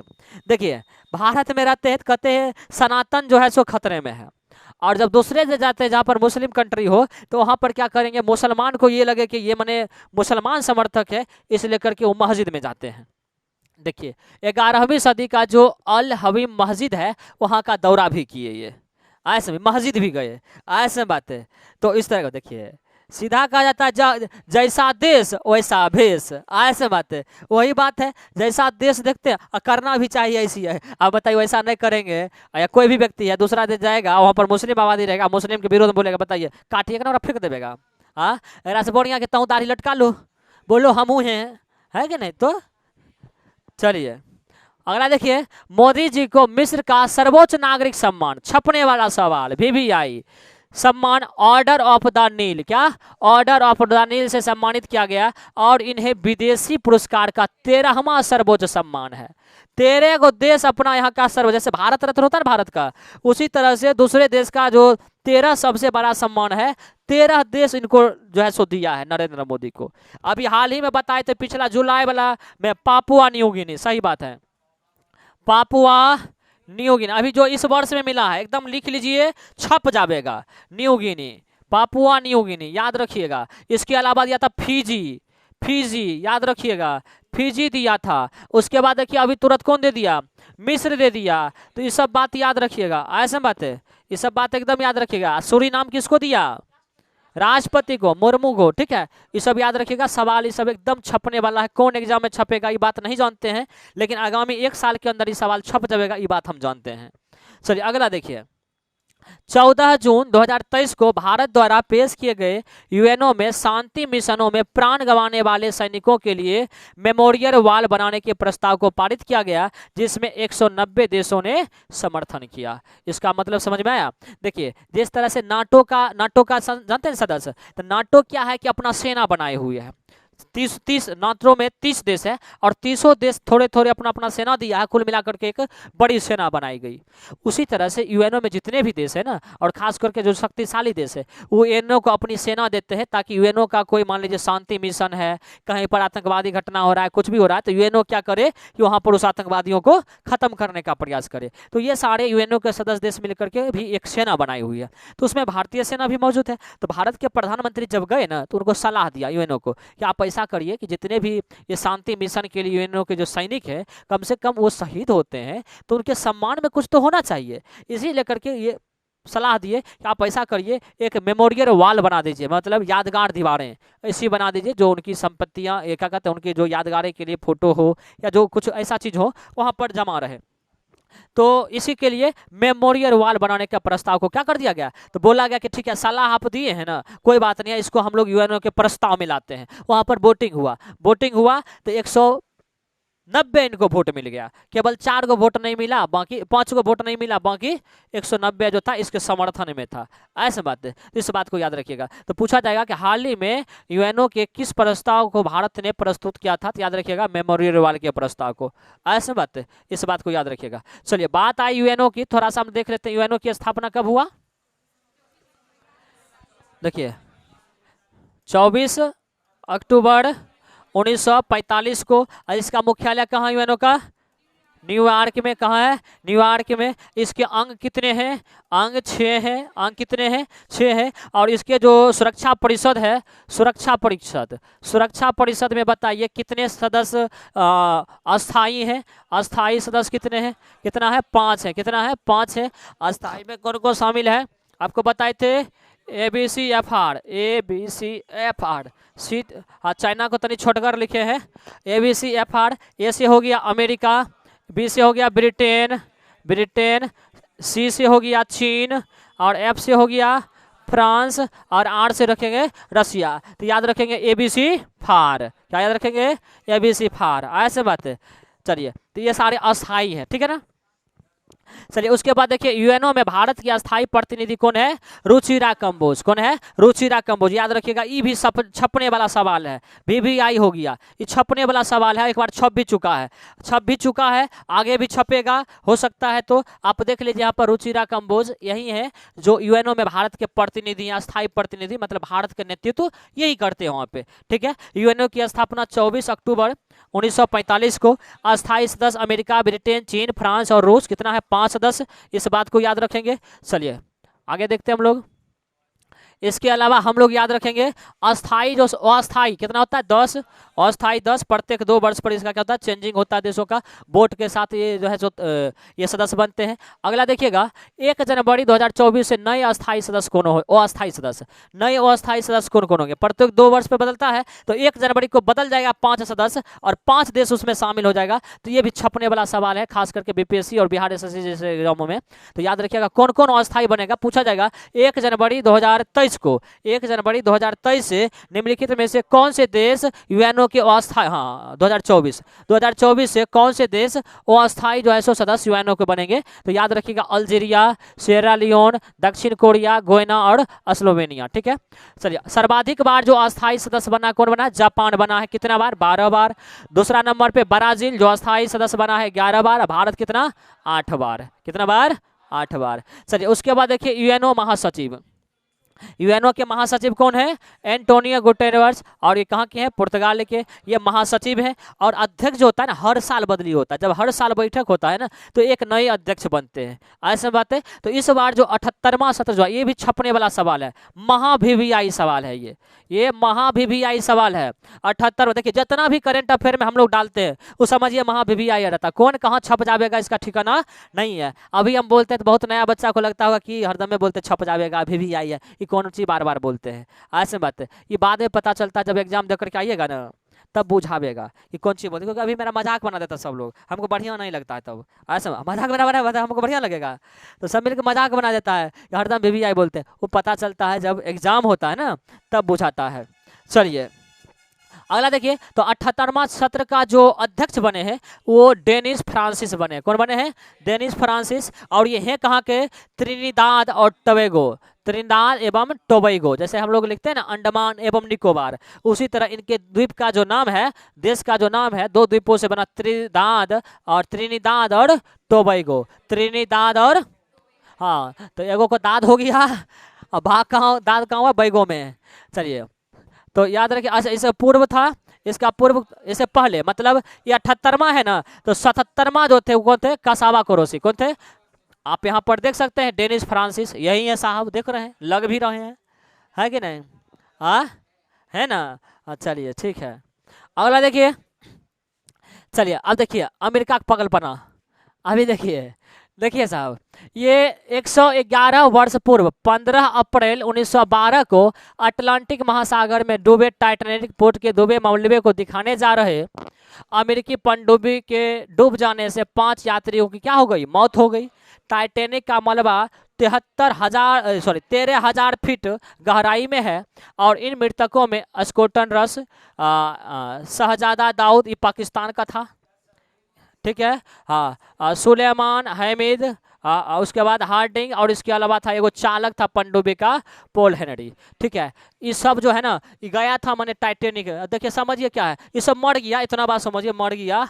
पाकिस्तान का भी था इसमें, ठीक है, चल गया क्षुद्र ग्रह पे, समझिएगा। इसमें कहानी क्या था समझिए, एगो टाइटैनिक जहाज था अमेरिका का, सब लोग फिल्म भी इस पर निकला है, शायद हम तो नहीं देखे कभी, लेकिन सुने हैं, सही में नहीं देखे हम, टाइटैनिक हम नहीं देखे। तो टाइटैनिक है और इस पर फिल्म भी निकला है। तो देखिए कहानी क्या है, स्टोरी समझ लीजिए इसका। 1912 में अमेरिका का एक जहाज था टाइटैनिक। ये टाइटैनिक क्या हो गया, जा रहा था अटलांटिक महासागर में, डूब गया। कहाँ डूब गया, अटलांटिक महासागर में ये डूब गया। डूबा तो तनी मनी नहीं डूबा, 13,000 फीट अंदर चल गया। आज में उस पर जितना भी लोग था सब डूब करके मर गया, मतलब लापता हो गया। बाद में पता चला जा करके कि वो डूबा है, ये पता ही नहीं था कि कहाँ गया जहाज, किसी को पता ही नहीं था। तो बाद में पता चला कि वो डूब गया। ऐसे बात है। और आपको पता है कि अमेरिका कितना होशियार देश है, वो मरलो से ज्यादा पैसा ठग ले, मरलो आदमी को बैठा करके ज्यादा पैसा ठग ले। जब वो डूब गया ना, और उसमें बैठा जितना लोग था सब मर गया, अंदर में चल गया। जब चल गया तो अमेरिका क्या किया, ये ना उसको ना टूरिस्ट पैलेस बना दिया।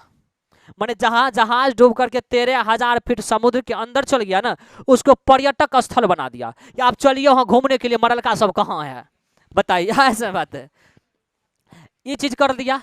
अब लोग क्या करता था अमेरिका का, दूसरे देश का भी, कि टाइटैनिक जहाज, इतना पुराना जहाज, इतना बड़ा जहाज, भव्य जहाज, इसको देखने के लिए ना जाने लगा कहाँ, पानी के अंदर 13,000 फीट के अंदर, उसके मलबा को देखने के लिए। जो टाइटैनिक डूब गया ना, उसके मलबा को देखने के लिए। मलबा मतलब जब जैसे कि कोई जहाज वहाज है या कोई भी सामान है, अगर टूट गया, टूट जाने के बाद क्या कचरा हो जाता है, तो कचरा को क्या बोलते हैं, मलबा बोलते हैं। ऐसे बात है। तो मलबा को, कचरा को देखने के लिए समझिए कि सब कहाँ जाता है, 13,000 फीट अंदर। और जानते हैं करोड़ों रुपया खर्च होता है एक आदमी पर, एक आदमी पर जाएगा ना यात्रा करने के लिए। तो ये 12 घंटा का यात्रा है, 4 घंटा जाने में लगता है, 4 घंटा आने में लगता है, 4 घंटा आपको मलबा के चारों तरफ घुमावेगा, ले मलबा घूम, ऐसे बात है, मलबा को घुमावेगा, ऐसे बात है। अब ले गया, अब ले गया इसको 13,000 फीट अंदर, ये पांचों को। और देखिए कि जो 12 घंटा का जो होता है ये यात्रा, उसका खर्च करोड़ों रुपया है एक आदमी का, ऐसे बात है। वीडियो नहीं रुकना चाहिए ना। तो एक बैटरी लॉक हो गया। चलिए, तो क्या हुआ कि इस ना अभी क्या किया, तो ये बराबर जाते रहता था। माने जो जो पागल पागल पागल आदमी क्या, जिसके पास पैसा है, पैसा वाला आदमी पागले होता है, ऐसे बात है। उसको गोबरों बोलिएगा ना कि गोबर का गोईठा बना करके देखो ये रोटी है, साग वाला रोटी खा लेगा, दे दीजिए उसको 2-4 हज़ार में, ऐसे बात है। पैसा वाला का पैसा कमी नहीं रहता है। हम लोग जाते हैं तो जानते हैं गोईठा है तो इसको हम लोग 1 रुपया 2 रुपया में खरीदते हैं। तो लालू यादव पता है ना कि मकई का सतुआ बेच लिया था, उसको कह करके हमारे यहाँ सोमनाथ का जो बड़ा भव्य मंदिर है, जिसको लूटा था महमूद गजनबी 17 बार, उसका ये प्रसाद है, ऐसे बात है। वो मकई का आटा को बोला था, ऐसे बात है, और उससे करोड़ों रुपया कमा लिया विदेश में जा करके। तो इस तरह का बात है। तो ये अमेरिका जो था ना, यात्रा करवाता था, बार बार यात्रा करवाता था। इस बार भी गया 5 गो यात्री को लेकर के, इसमें पाकिस्तानी भी एगो था, ठीक है, इस शहजादा दाऊद, ऐसे बात है, गया इसको लेकर के। तो ये गया मलबा को दिखाने के लिए, खुद ही मलबा बन गया, वहीं जा करके डूब गया ये भी, ऐसे बात है। इसको अब देखिए वो मलबा को, उसमें जितना डूबल होगा, जितना मरा टाइटैनिक वाला आदमी, सब भूतवा कर धर लिया होगा, वहीं गोत के मार दिया होगा, है कि नहीं। अब ये सब मर गया वहीं पे, ऐसे बात है। अब हमको इन्हें समझ में आ रहा है, अब लोग जाएगा टाइटैनिक का मलबा देखने के लिए, ये जो 5 गो मरा है जिस पनडुब्बी में, ओकर मलबा देखने के लिए जाएगा। अब लेगा डबल पैसा, बोलेगा अब ओकरो मलबा दिखाएंगे, एकरो मलबा दिखाएंगे, डबल पैसा लेगा खर्चा, ऐसे बात है। तो यही कहानी था। ये 5 क्या हो गया, मर गया, क्योंकि इतना पुराना जहाज था और थोड़ा सा फेमस जहाज था, जिस पर फिल्म वगैरह बना था, तो इसीलिए करके याद रखिएगा इस बात को। ऐसे बात नहीं आया, समझ आ गया ना। चलिए बहुत बढ़िया। चलिए आगे बढ़ते हैं हम लोग, अभी वर्षा बहुत तेज हो रहा है। चलिए अगला देखिए, पाकिस्तान के पीएम शहबाज शरीफ के कार्यकाल समाप्त होने के बाद वर्तमान में वहाँ का कार्यवाहक जो प्रधानमंत्री बना है, कौन बना है? अनवर अल हक काकर बना है। कौन बना है? काकर बना है। कौन बना है? याद रखिएगा, कौन बना है? काकर। अनवर अल हक काकर, अनवर अल हक काकर। ऐसे इस बात को याद रखिएगा, ठीक है ना। और पहले जो था वहाँ का कौन था? शहबाज शरीफ। कौन था? शहबाज शरीफ था, इस बात को याद रखिएगा। अब ये शहबाज शरीफ जो था नवाज शरीफ का भाई था, समझ रहे हैं। और नवाज शरीफ का भाई था, नवाज शरीफ पहले पाकिस्तान का प्रधानमंत्री था। तो उस पर बहुत बड़ा घोटाला लगा हुआ था, आरोप लगा हुआ था। आरोप क्या, आरोप प्रूफ भी था, भाग गया वो विदेश, ऐसे बात है। और जब इसका भाई बना ना शहबाज शरीफ, प्रधानमंत्री बना, ये इसका भैया, तो ये अपने भैया को बोल दिया क्या जानते हैं? कि मतलब तुम ना पाकिस्तान में एक बिल पास करा बताओ, बिल पास ये करवाओ कि जो जिसको 5 साल का भी सजा मिला ना वो भी चुनाव लड़ सकता है, ऐसी बात है। इसका भैया दिया बिल पास करा, उछल आया पाकिस्तान, वो क्या विदेश से भाग के यहाँ पाकिस्तान, क्या अब चुनाव लड़ सकते? क्यों? क्योंकि उसको 5 साल का सजा हुई था, वो चुनाव लड़ता नहीं, कभी आजीवन चुनाव नहीं लड़ता। पाकिस्तान में ऐसा कानून था कि 5 साल का अगर चुनाव, 5 साल अगर मान लीजिए कि जो आप सजा मिल गया आपको, तो आप पाकिस्तान में चुनाव नहीं लड़ सकते। तो नवाज शरीफ क्यों लगा आप चुनाव नहीं लड़ेंगे तो भाग जाते हैं, है ना, जेल डाल देगा पाकिस्तान में, भाग जाते हैं विदेश, भाग गया विदेश। और जब इसका भाई बना ये शहबाज शरीफ प्रधानमंत्री, इसको बोला कि एगो बिल पास कराओ, तुम बिल पास ये करवाओ कि 5 साल की इसको सजा मिला है तो चुनाव लड़ सकता है, दिया बिल पास करवा, बिल पास करवा दिया। नवाज शरीफ को ही लगा अब तो हम प्रधानमंत्री बन सकते, बोला कोई बात नहीं, आ रहे चुनाव में, ऐसे में फिर वो प्रधानमंत्री में खड़ा होगा। अब देखिए कार्यवाहक इसको बना दिया, अभी चुनाव हुआ नहीं है, अब वहाँ पर चुनाव होगा फिर से, ऐसे में। तो पाकिस्तान का ही हाल होगा, जब तक भारत से लड़ते रहेगा सब दिन इसका ही हाल रहेगा, एको प्रधानमंत्री इसका अस्थिर नहीं रहेगा, सब छटर पटर करते रहेगा, कभी ही बनेगा तो कभी ही बनेगा। भारत में देखिए एगो बनाते 10 साल तक रहता है। तो चलिए आगे देखिए, इसका राष्ट्रपति कौन है? आरिफ अलवी। वहाँ का राष्ट्रपति कौन है? आरिफ अलवी। और बांग्लादेश के राष्ट्रपति का नाम शाहबुद्दीन चुप्पू, शाहबुद्दीन चुप्पू। चलिए बहुत बढ़िया, याद रखिएगा। चलिए अगला देखिएगा, 17 जून 2023 को पाक संसद मैंने पाकिस्तानी संसद एक विधेयक पारित किया। देखिए यही बात अभी बोल रहे थे, जिसमें सदस्य की आयुता की अधिकतम आयु 5 वर्ष कर दिया गया, जिसमें पूर्व पीएम नवाज शरीफ भी क्या हो सकते हैं? चुनाव लड़ सकते हैं। यही बात अभी बोल रहे थे ना। अब जो है सो नवाज शरीफ है वो चुनाव लड़ सकता, अपना जुगाड़ लगवा लिया है, ऐसे बात है। चलिए बस इतना ही याद रखेगा। इमरान खान नहीं, वो रिहा हो गया, अभी वो निकल गया है, पेरोल पे निकल गया है, उसको क्या कहते हैं निकाल दिया गया है।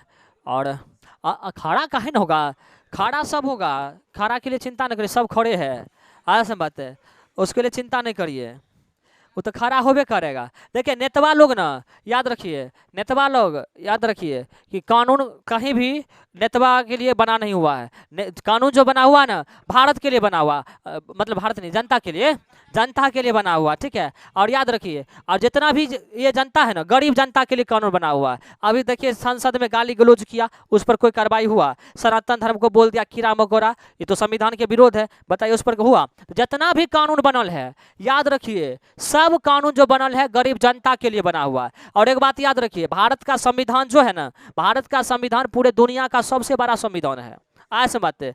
और इसी लेकर के इतना अनुच्छेद, इतना धारा है ना कि लोग बचता नहीं है, ऐसे बात है। और इतना न बिल है भारतीय संविधान में, इतना न बिल है कि एगो बिल से घुसता है अपराधी है, दूसरा बिल से निकल जाता है। जितना चलने में बिल होगा उतना भारतीय संविधान में बिल है, ऐसे बात है। एगो से घुसेगा दूसरा से निकल जाएगा, है कि नहीं है? तो वही बात है यहाँ पे कि आप देखिए कि जो जेल जाता है, लालू प्रसाद यादव जेल जा गया, फिर मन हुआ बोले तेरे बाहर निकाल, घूमे कर बाहर में घूमेंगे हम, चल ले निकाल दिया उसको बाहर, ले घूम बाहर, ऐसे बात है। ये किस तरह का घोटाला हुआ बताइए? घोटालो किया अब बाहरों में घूम रहा है, ये कैसा घोटाला बताइए? गजब है। कैसा सजा हुआ बताइए? तो गजबे हाल। तो इसीलिए अगर बोलते हैं ये बात भारतीय संविधान में चलने से अधिक जो है छेद होल है, ये कौन गलत बोले? जब मन हुआ भीतर गया, जब मन हुआ बाहर निकल गया। चलिए आगे देखते हैं हम लोग। अगला देखिएगा, CGA controller general of the accounts के द्वारा जारी रिपोर्ट के अनुसार भारत का 2022-23 में राजकोषीय घाटा कितना रहेगा? 17,33,111 करोड़ रहा, जो जीडीपी का कितना है 6.4% है। इसको याद रखिएगा, थोड़ा सा डाटा ये बहुत इंपॉर्टेंट है। उसके बाद देखिए कुछ फसल उसल वाला चीज़ है, इसको देख लेते हैं। 2023-24 के खरीफ फसलों का न्यूनतम समर्थन मूल्य जारी किया गया, जिसमें धान का मूल्यों में 143 रुपया की वृद्धि के साथ इसका जो मूल्य हो गया 2183 रुपया प्रति क्विंटल हो गया। देखिए ये सब जो करंट अफेयर है स्पेशली बीपीएससी के लिए है, जो रियलिटी है, सही बात बोल देते हैं, स्पेशली सब बीपीएससी के लिए ये सब करंट अफेयर, ठीक है। तो पूछा जाएगा 2022-23 में 2023-24 में जो खरीफ फसल का जो न्यूनतम समर्थन मूल्य जारी किया गया उसमें धान का मूल्य क्या रहा, क्या बोलेंगे 2183। वृद्धि पूछेगा कितना रुपया का हुआ पिछले से, मतलब जितना पहले था ना उससे कितना हो गया 143 रुपया बढ़ गया, वृद्धि हो गया, याद रखिएगा इस बात को। उसके बाद देखिए कपास, कपास में कितना हुआ 6620 रुपया इसका रहा मूल्य। मक्का का 2090 रुपया। चीनी यानी गन्ना का 315 रुपया प्रति क्विंटल होगा, प्रति क्विंटल, पार्टी क्विंटल नहीं।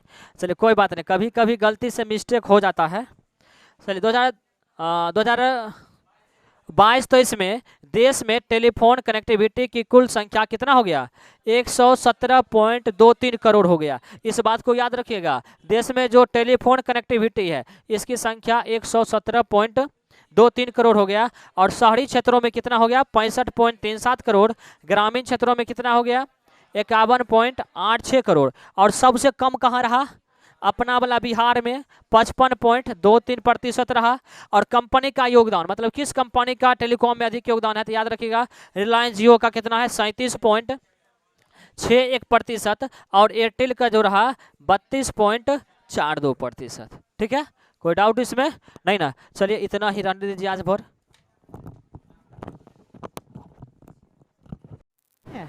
हो गया चालू, चलिए ठीक है। चलिए हम बोल रहे थे कौन चीज, हाँ यहाँ सब बोलेंगे। चलिए देखिए 24 जून 2023 को पीएम मोदी मिस्र के राजकीय यात्रा पर गए। यह यात्रा मिस्र के राष्ट्रपति अब्देल फतेह अल सीसी के निमंत्रण पे था। देखिए राजकीय यात्रा क्या होता, कभी समझ में आता? राजकीय यात्रा किसको बोलेंगे? नहीं, राजकीय यात्रा किसको बोलते हैं बताइए? नहीं नहीं, देखिए यात्रा होता है दो प्रकार का। एक तो वो यात्रा होता है जब किसी विशेष मकसद से जो पहले से उद्देश्य फिक्स हो उस समय जो है सो अगर जाए, जैसे G20 में गया तो ये राजकीय यात्रा नहीं कहलाएगा। जब कोई देश का प्रधानमंत्री या राष्ट्रपति दूसरे देश के राष्ट्रपति को पर्सनली बुलाए यार खेलने के लिए, आओ यार बहुत दिन हो गया मिलना, तनी मिल लेंगे, बैठ के बातचीत उत करके, भाभी कैसी है, बाल बुतरू के है ना, ये सब बात पूछना अगर है, अगर उसके लिए कोई प्रधानमंत्री जा रहा है तो समझ जाइए राष्ट्रपति जा रहा है, समझिए वो है राजकीय यात्रा।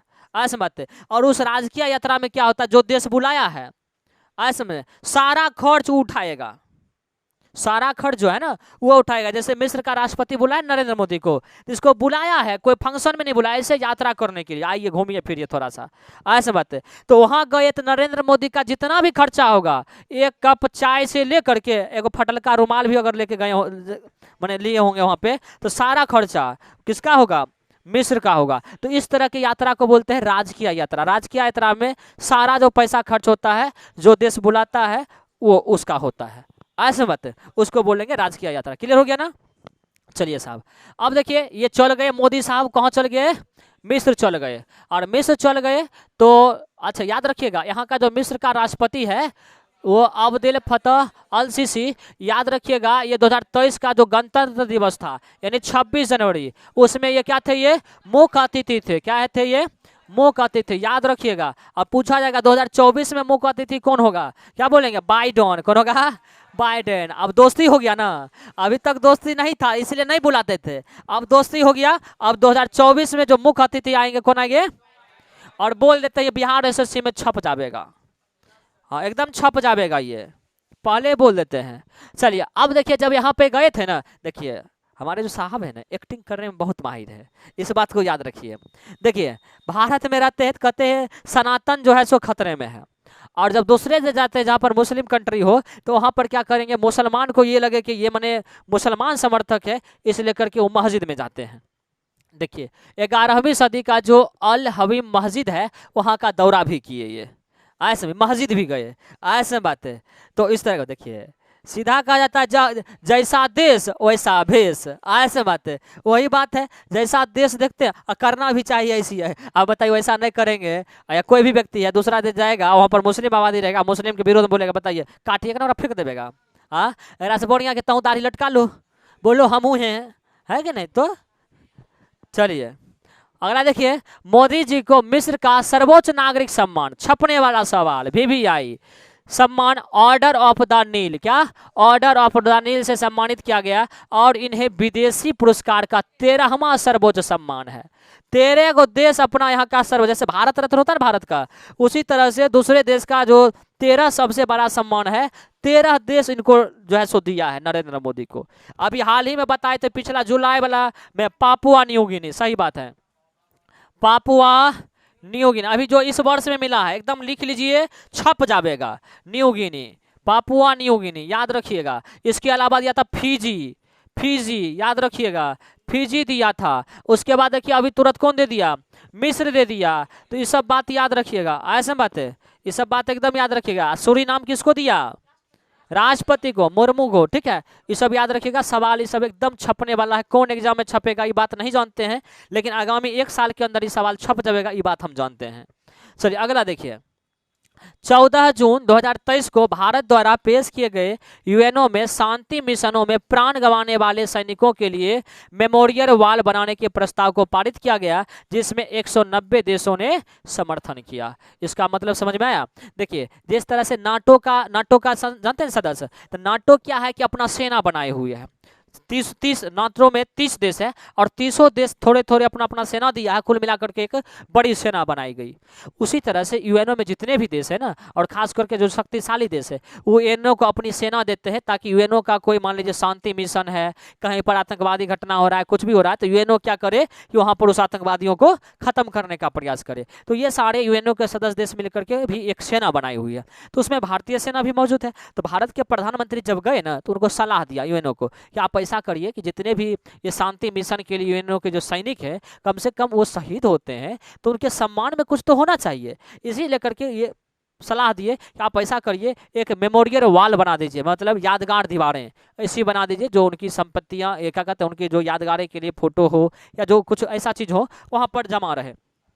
तो इसी के लिए मेमोरियल वॉल बनाने का प्रस्ताव को क्या कर दिया गया, तो बोला गया कि ठीक है सलाह आप दिए हैं ना, कोई बात नहीं है, इसको हम लोग यूएनओ के प्रस्ताव में लाते हैं। वहां पर वोटिंग हुआ तो 190 इनको वोट मिल गया, केवल 4 को वोट नहीं मिला, बाकी 5 को वोट नहीं मिला, बाकी 190 जो था इसके समर्थन में था। ऐसे बात है, तो इस बात को याद रखिएगा। तो पूछा जाएगा कि हाल ही में यूएनओ के किस प्रस्ताव को भारत ने प्रस्तुत किया था, तो याद रखिएगा मेमोरियल वॉल के प्रस्ताव को। ऐसे बात है, इस बात को याद रखिएगा। चलिए बात आई यूएनओ की, थोड़ा सा हम देख लेते हैं यूएनओ की स्थापना कब हुआ। देखिए 24 अक्टूबर 1945 को। इसका मुख्यालय कहाँ यूएनओ का, न्यूयॉर्क में। कहाँ है, न्यूयॉर्क में। इसके अंग कितने हैं, अंग 6 हैं। अंग कितने हैं, 6 हैं। और इसके जो सुरक्षा परिषद है, सुरक्षा परिषद में बताइए कितने सदस्य अस्थाई हैं, अस्थाई सदस्य कितने हैं, कितना है, 5 है। कितना है, 5 है। अस्थाई में कौन कौन शामिल है, आपको बताए थे ABCFR, सी, हाँ चाइना को तनी छोटकर लिखे हैं, ABCFR। ए से हो गया अमेरिका, बी से हो गया ब्रिटेन, सी से हो गया चीन, और एफ से हो गया फ्रांस, और आर से रखेंगे रसिया। तो याद रखेंगे ABC-FAR, क्या याद रखेंगे, ABC-FAR। ऐसे बात है। चलिए तो ये सारे अस्थाई हैं, ठीक है ना। चलिए उसके बाद देखिए यूएनओ में भारत की अस्थायी प्रतिनिधि कौन है, रुचिरा कंबोज। कौन है, रुचिरा कंबोज। याद रखिएगा, ये भी छपने वाला सवाल है, VVI हो गया, ये छपने वाला सवाल है, एक बार छप भी चुका है, आगे भी छपेगा, हो सकता है। तो आप देख लीजिए यहाँ पर रुचिरा कंबोज यही है जो यूएनओ में भारत के प्रतिनिधि, अस्थायी प्रतिनिधि, मतलब भारत के नेतृत्व यही करते हैं वहाँ पे, ठीक है। यूएनओ की स्थापना 24 अक्टूबर 1945 को। अस्थायी सदस्य अमेरिका, ब्रिटेन, चीन, फ्रांस और रूस। कितना है, 5 सदस्य। इस बात को याद रखेंगे। चलिए आगे देखते हैं हम लोग। इसके अलावा हम लोग याद रखेंगे अस्थाई जो अस्थाई कितना होता है 10, अस्थाई 10, प्रत्येक 2 वर्ष पर इसका क्या होता है चेंजिंग होता है देशों का, वोट के साथ ये जो है जो ये सदस्य बनते हैं। अगला देखिएगा 1 जनवरी 2024 से नए अस्थाई सदस्य कौन हो, अस्थाई सदस्य, नए अस्थाई सदस्य कौन कौन होंगे, प्रत्येक 2 वर्ष पे बदलता है, तो 1 जनवरी को बदल जाएगा 5 सदस्य और 5 देश उसमें शामिल हो जाएगा। तो ये भी छपने वाला सवाल है, खास करके बीपीएससी और बिहार एसएससी जैसे एग्जामों में। तो याद रखिएगा कौन कौन अस्थाई बनेगा, पूछा जाएगा 1 जनवरी 2023 को, 1 जनवरी 2023 से निम्नलिखित में से कौन से देश यूएनओ के अस्थाई, हाँ 2024 से कौन से देश अस्थाई जो है सो सदस्य यूएनओ के बनेंगे। तो याद रखिएगा अल्जीरिया, सिएरा लियोन, दक्षिण कोरिया, गोयना और स्लोवेनिया। ठीक है, चलिए सर्वाधिक बार जो अस्थाई सदस्य बना कौन बना, जापान बना है, कितना बार 12 बार। दूसरा नंबर पे ब्राजील जो अस्थाई सदस्य बना है 11 बार। भारत कितना 8 बार, कितना बार 8 बार। चलिए उसके बाद देखिए यूएनओ महासचिव, यूएनओ के महासचिव कौन है, एंटोनियो गुटेरेस, और ये कहाँ के हैं, पुर्तगाल के, ये महासचिव हैं। और अध्यक्ष जो होता है ना हर साल बदली होता है, जब हर साल बैठक होता है ना तो एक नए अध्यक्ष बनते हैं, ऐसे बात है। तो इस बार जो 78वां सत्र जो है ये भी छपने वाला सवाल है, महाभिविआई सवाल है, ये महाभिविआई सवाल है 78। देखिए जितना भी करंट अफेयर में हम लोग डालते हैं वो समझिए महाभिविआई रहता है, कौन कहाँ छप जाएगा इसका ठिकाना नहीं है। अभी हम बोलते हैं तो बहुत नया बच्चा को लगता होगा कि हरदम में बोलते छप जाएगा अभिविआई है, कौन सी बार बार बोलते हैं, ऐसे बात है। ये बाद में पता चलता है जब एग्जाम देकर के आइएगा ना तब बुझावेगा कि कौन सी बोलते, क्योंकि अभी मेरा मजाक बना देता सब लोग, हमको बढ़िया नहीं लगता है, तब ऐसे मजाक बना हमको बढ़िया लगेगा तो सब मिलकर मजाक बना देता है कि हरदम बीबीआई बोलते हैं, वो पता चलता है जब एग्जाम होता है ना तब बुझाता है। चलिए अगला देखिए, तो 78वां सत्र का जो अध्यक्ष बने हैं वो डेनिस फ्रांसिस बने, कौन बने हैं, डेनिस फ्रांसिस। और ये है कहाँ के, त्रिनिदाद और टोबैगो, त्रिनिदाद एवं टोबैगो, जैसे हम लोग लिखते हैं ना अंडमान एवं निकोबार, उसी तरह इनके द्वीप का जो नाम है, देश का जो नाम है, 2 द्वीपों से बना, त्रिनिदाद और टोबैगो, त्रिनिदाद और, हाँ तो एगो को दाद हो गया और भाग कहाँ, दाद कहाँ हुआ, बैगो में। चलिए तो याद रखिए, अच्छा इससे पूर्व था, इसका पूर्व, इससे पहले मतलब ये 78वां है ना, तो 77वां जो थे वो कौन थे, कसावा कुरोशी, कौन थे, आप यहाँ पर देख सकते हैं डेनिस फ्रांसिस, यही है साहब, देख रहे हैं, लग भी रहे हैं, है कि नहीं, हाँ है ना। चलिए ठीक है, अगला देखिए, चलिए अब देखिए अमेरिका का पगलपना। अभी देखिए साहब, ये 111 वर्ष पूर्व 15 अप्रैल 1912 को अटलांटिक महासागर में डूबे टाइटैनिक पोर्ट के डूबे मलबे को दिखाने जा रहे अमेरिकी पनडुब्बी के डूब जाने से 5 यात्रियों की क्या हो गई, मौत हो गई।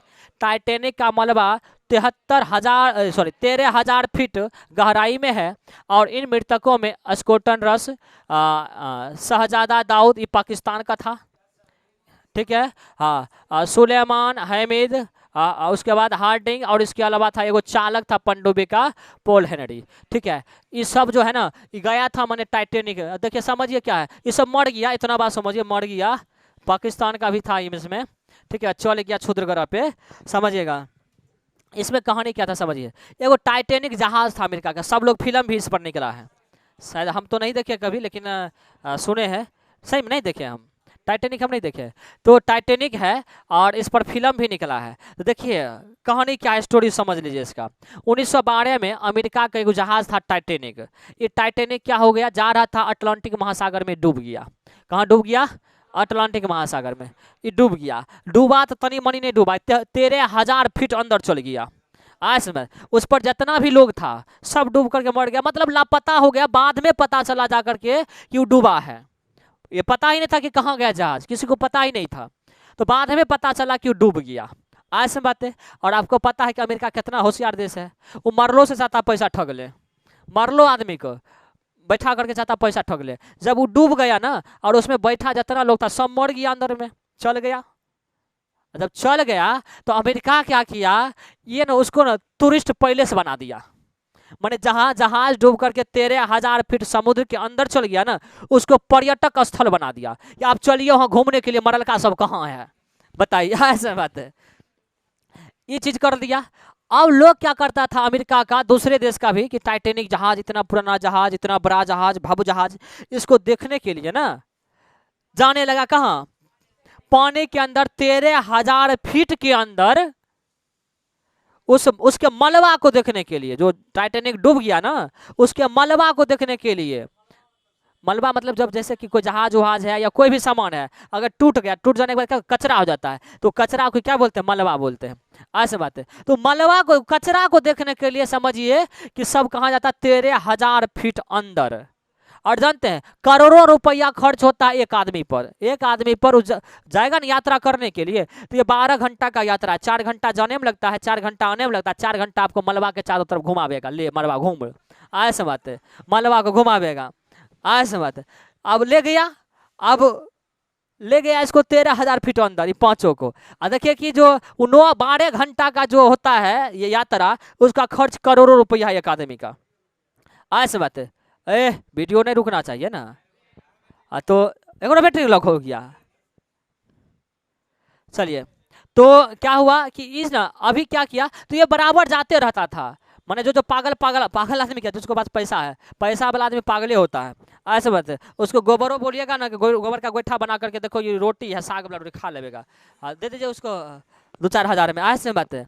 पैसा वाला का पैसा कमी नहीं रहता है। हम लोग जाते हैं तो जानते हैं गोइठा है तो इसको हम लोग 1 रुपया 2 रुपया में खरीदते हैं। तो लालू यादव पता है ना कि मकई का सतुआ बेच लिया था, उसको कह करके हमारे यहाँ सोमनाथ का जो बड़ा भव्य मंदिर है जिसको लूटा था महमूद गजनबी 17 बार, उसका ही प्रसाद है, ऐसे बात है। वो मकई का आटा को बोला था, ऐसे बात है, और उससे करोड़ों रुपया कमा लिया विदेश में जा करके। तो इस तरह का बात है। तो ये अमेरिका जो था ना यात्रा करवाता था, बार बार यात्रा करवाता था। इस बार भी गया 5 गो यात्री को लेकर के, इसमें पाकिस्तानी भी एगो था, ठीक है, शहजादा दाऊद, ऐसे बात है, गया इसको लेकर के। तो ये गया मलबा को दिखाने के लिए, खुद ही मलबा बन गया, वहीं जा करके डूब गया ये भी, ऐसे बात है। इसको अब देखिए वो मलबा को उसमें जितना डूबल होगा, जितना मरा टाइटैनिक वाला आदमी सब भूतवा कर धर लिया होगा, वहीं गोत के मार दिया होगा, है कि नहीं। अब ये सब मर गया वहीं पे, ऐसे बात है। अब हमको इन्हें समझ में आ रहा है, अब लोग जाएगा टाइटैनिक का मलबा देखने के लिए, ये जो 5 गो मरा है जिस पंडो में ओकर मलबा देखने के लिए जाएगा। अब लेगा डबल पैसा, बोलेगा अब ओकरो मलबा दिखाएंगे, एकरो मलबा दिखाएंगे, डबल पैसा लेगा खर्चा, ऐसे बात है। तो यही कहानी था, ये 5 क्या हो गया, मर गया, क्योंकि इतना पुराना जहाज था और थोड़ा सा फेमस जहाज था जिस पर फिल्म वगैरह बना था, तो इसी लेकर के याद रखिएगा इस बात को। ऐसे बात नहीं आया, समझ आ गया ना। चलिए बहुत बढ़िया, चलिए आगे बढ़ते हैं हम लोग। अभी वर्षा बहुत तेज हो रहा है। चलिए अगला देखिए, पाकिस्तान के पीएम शहबाज शरीफ के कार्यकाल समाप्त होने के बाद वर्तमान में वहाँ का कार्यवाहक जो प्रधानमंत्री बना है, कौन बना है, अनवर अल हक काकर बना है। कौन बना है, काकर बना है। कौन बना है, याद रखिएगा, कौन बना है, काकर, अनवर अल हक काकर, अनवर अल हक काकर, ऐसे इस बात को याद रखिएगा, ठीक है ना। और पहले जो था वहाँ का कौन था, शहबाज शरीफ, कौन था, शहबाज शरीफ था, इस बात को याद रखिएगा। अब ये शहबाज शरीफ जो था नवाज शरीफ का भाई था, समझ रहे हैं, और नवाज शरीफ का भाई था। नवाज शरीफ पहले पाकिस्तान का प्रधानमंत्री था, तो उस पर बहुत बड़ा घोटाला लगा हुआ था, आरोप लगा हुआ था, आरोप क्या, आरोप प्रूफ भी था, भाग गया वो विदेश, ऐसे बात है। और जब इसका भाई बना ना शहबाज शरीफ, प्रधानमंत्री बना, ये इसका भैया, तो ये अपने भैया को बोल दिया क्या जानते हैं, कि मतलब तुम पाकिस्तान में एक बिल पास करा बताओ, बिल पास ये करवाओ कि जो जिसको 5 साल का भी सजा मिला ना वो भी चुनाव लड़ सकता है, ऐसी बात है। इसका भाई बात बिल पास करा, वो चला आया पाकिस्तान, वो क्या विदेश से भाग के यहाँ पाकिस्तान, क्या अब चुनाव लड़ सकते, क्यों, क्योंकि उसको 5 साल का सजा हुआ था, वो चुनाव लड़ता नहीं, कभी आजीवन चुनाव नहीं लड़ता। पाकिस्तान में ऐसा कानून था कि 5 साल का अगर चुनाव, 5 साल अगर मान लीजिए कि जो आप सजा मिल गया आपको, तो आप पाकिस्तान में चुनाव नहीं लड़ सकते। तो नवाज शरीफ क्यों लगा आप चुनाव नहीं लड़ेंगे तो भाग जाते हैं, है ना, जेल डाल देगा पाकिस्तान में, भाग जाते हैं विदेश, भाग गया विदेश। और जब इसका भाई बना ये शहबाज शरीफ प्रधानमंत्री, इसको बोला कि एगो बिल पास कराओ, तुम बिल पास ये करवाओ कि 5 साल की इसको सजा मिला है तो चुनाव लड़ सकता है, दिया बिल पास करवा, बिल पास करवा दिया। नवाज शरीफ को ही लगा अब तो हम प्रधानमंत्री बन सकते, बोला कोई बात नहीं, आ रहे चुनाव में, ऐसे में फिर वो प्रधानमंत्री में खड़ा होगा। अब देखिए कार्यवाहक इसको बना दिया, अभी चुनाव हुआ नहीं है, अब वहाँ पर चुनाव होगा फिर से, ऐसे में। तो पाकिस्तान का ही हाल होगा, जब तक भारत से लड़ते रहेगा सब दिन इसका ही हाल रहेगा, एको प्रधानमंत्री इसका अस्थिर नहीं रहेगा, सब छटर पटर करते रहेगा, कभी ये बनेगा तो कभी ये बनेगा। भारत में देखिए एगो बनाते 10 साल तक रहता है। तो चलिए आगे देखिए, इसका राष्ट्रपति कौन है, आरिफ अलवी, वहाँ का राष्ट्रपति कौन है, आरिफ अलवी। और बांग्लादेश के राष्ट्रपति का नाम शहाबुद्दीन चुप्पू, शहाबुद्दीन चुप्पू। चलिए बहुत बढ़िया, याद रखिएगा। चलिए अगला देखिएगा, 17 जून 2023 को पाक संसद मैंने पाकिस्तानी संसद एक विधेयक पारित किया। देखिए यही बात अभी बोल रहे थे, जिसमें सदस्य की अयोग्यता की अधिकतम आयु 5 वर्ष कर दिया गया, जिसमें पूर्व पीएम नवाज शरीफ भी क्या हो सकते हैं, चुनाव लड़ सकते हैं। यही बात अभी बोल रहे थे ना। अब जो है सो नवाज शरीफ है वो चुनाव लड़ सकता, अपना जुगाड़ लगवा लिया है, ऐसे बात है। चलिए बस इतना ही याद रखिएगा।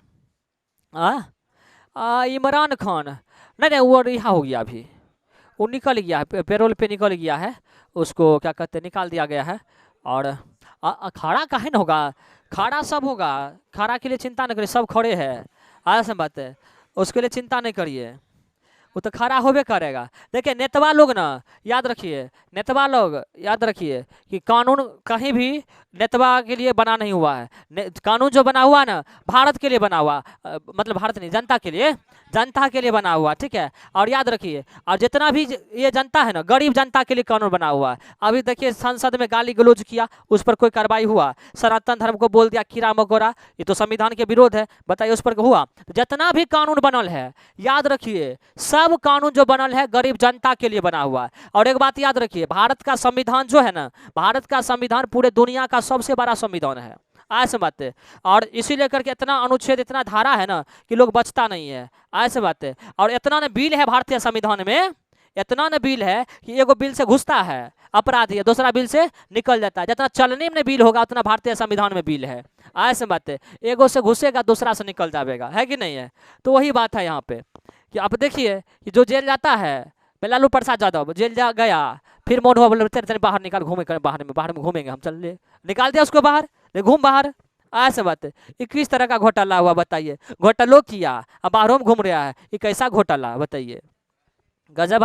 कैसा सजा हुआ बताइए, तो गजबे हाल। तो इसीलिए अगर बोलते हैं ये बात भारतीय संविधान में चलने से अधिक जो है छेद होल है, ये कौन गलत बोले। जब मन हुआ भीतर गया, जब मन हुआ बाहर निकल गया। चलिए आगे देखते हैं हम लोग। अगला देखिएगा, CGA controller general of the accounts के द्वारा जारी रिपोर्ट के अनुसार भारत का 2022-23 में राजकोषीय घाटा कितना रहेगा, 17,33,111 करोड़ रहा, जो GDP का कितना है 6.4% है। इसको याद रखिएगा, थोड़ा सा डाटा ये बहुत इंपॉर्टेंट है। उसके बाद देखिए कुछ फसल उसल वाला चीज़ है, इसको देख लेते हैं। 2023-24 के खरीफ फसलों का न्यूनतम समर्थन मूल्य जारी किया गया, जिसमें धान का मूल्यों में 143 रुपया की वृद्धि के साथ इसका जो मूल्य हो गया 2183 रुपया प्रति क्विंटल हो गया। देखिए ये सब जो करंट अफेयर है स्पेशली BPSC के लिए है, जो रियलिटी है, सही बात बोल देते हैं, स्पेशली सब BPSC के लिए सब करंट अफेयर, ठीक है। तो पूछा जाएगा 2022-23 में, 2023-24 में जो खरीफ फसल का जो न्यूनतम समर्थन मूल्य जारी किया गया उसमें धान का मूल्य क्या रहा, क्या बोलेंगे 2183। वृद्धि पूछेगा कितना रुपया का हुआ पिछले से, मतलब जितना पहले था ना उससे कितना हो गया 143 रुपया बढ़ गया, वृद्धि हो गया, याद रखिएगा इस बात को। उसके बाद देखिए कपास में कितना हुआ 6620 रुपया इसका रहा मूल्य, मक्का का 2090 रुपया, चीनी यानी गन्ना का 315 रुपया प्रति क्विंटल होगा, प्रति क्विंटल, पार्टी क्विंटल नहीं। चलिए कोई बात नहीं, कभी कभी गलती से मिस्टेक हो जाता है। चलिए 2022-23 में देश में टेलीफोन कनेक्टिविटी की कुल संख्या कितना हो गया 117.23 करोड़ हो गया। इस बात को याद रखिएगा, देश में जो टेलीफोन कनेक्टिविटी है इसकी संख्या 117.23 करोड़ हो गया। और शहरी क्षेत्रों में कितना हो गया 65.37 करोड़, ग्रामीण क्षेत्रों में कितना हो गया 51.86 करोड़। और सबसे कम कहाँ रहा, अपना वाला बिहार में 55.23% रहा। और कंपनी का योगदान, मतलब किस कंपनी का टेलीकॉम में अधिक योगदान है, तो याद रखिएगा रिलायंस जियो का कितना है 37.61%, और एयरटेल का जो रहा 32.42%। ठीक है, कोई डाउट इसमें नहीं ना। चलिए इतना ही रहने दीजिए आज भर।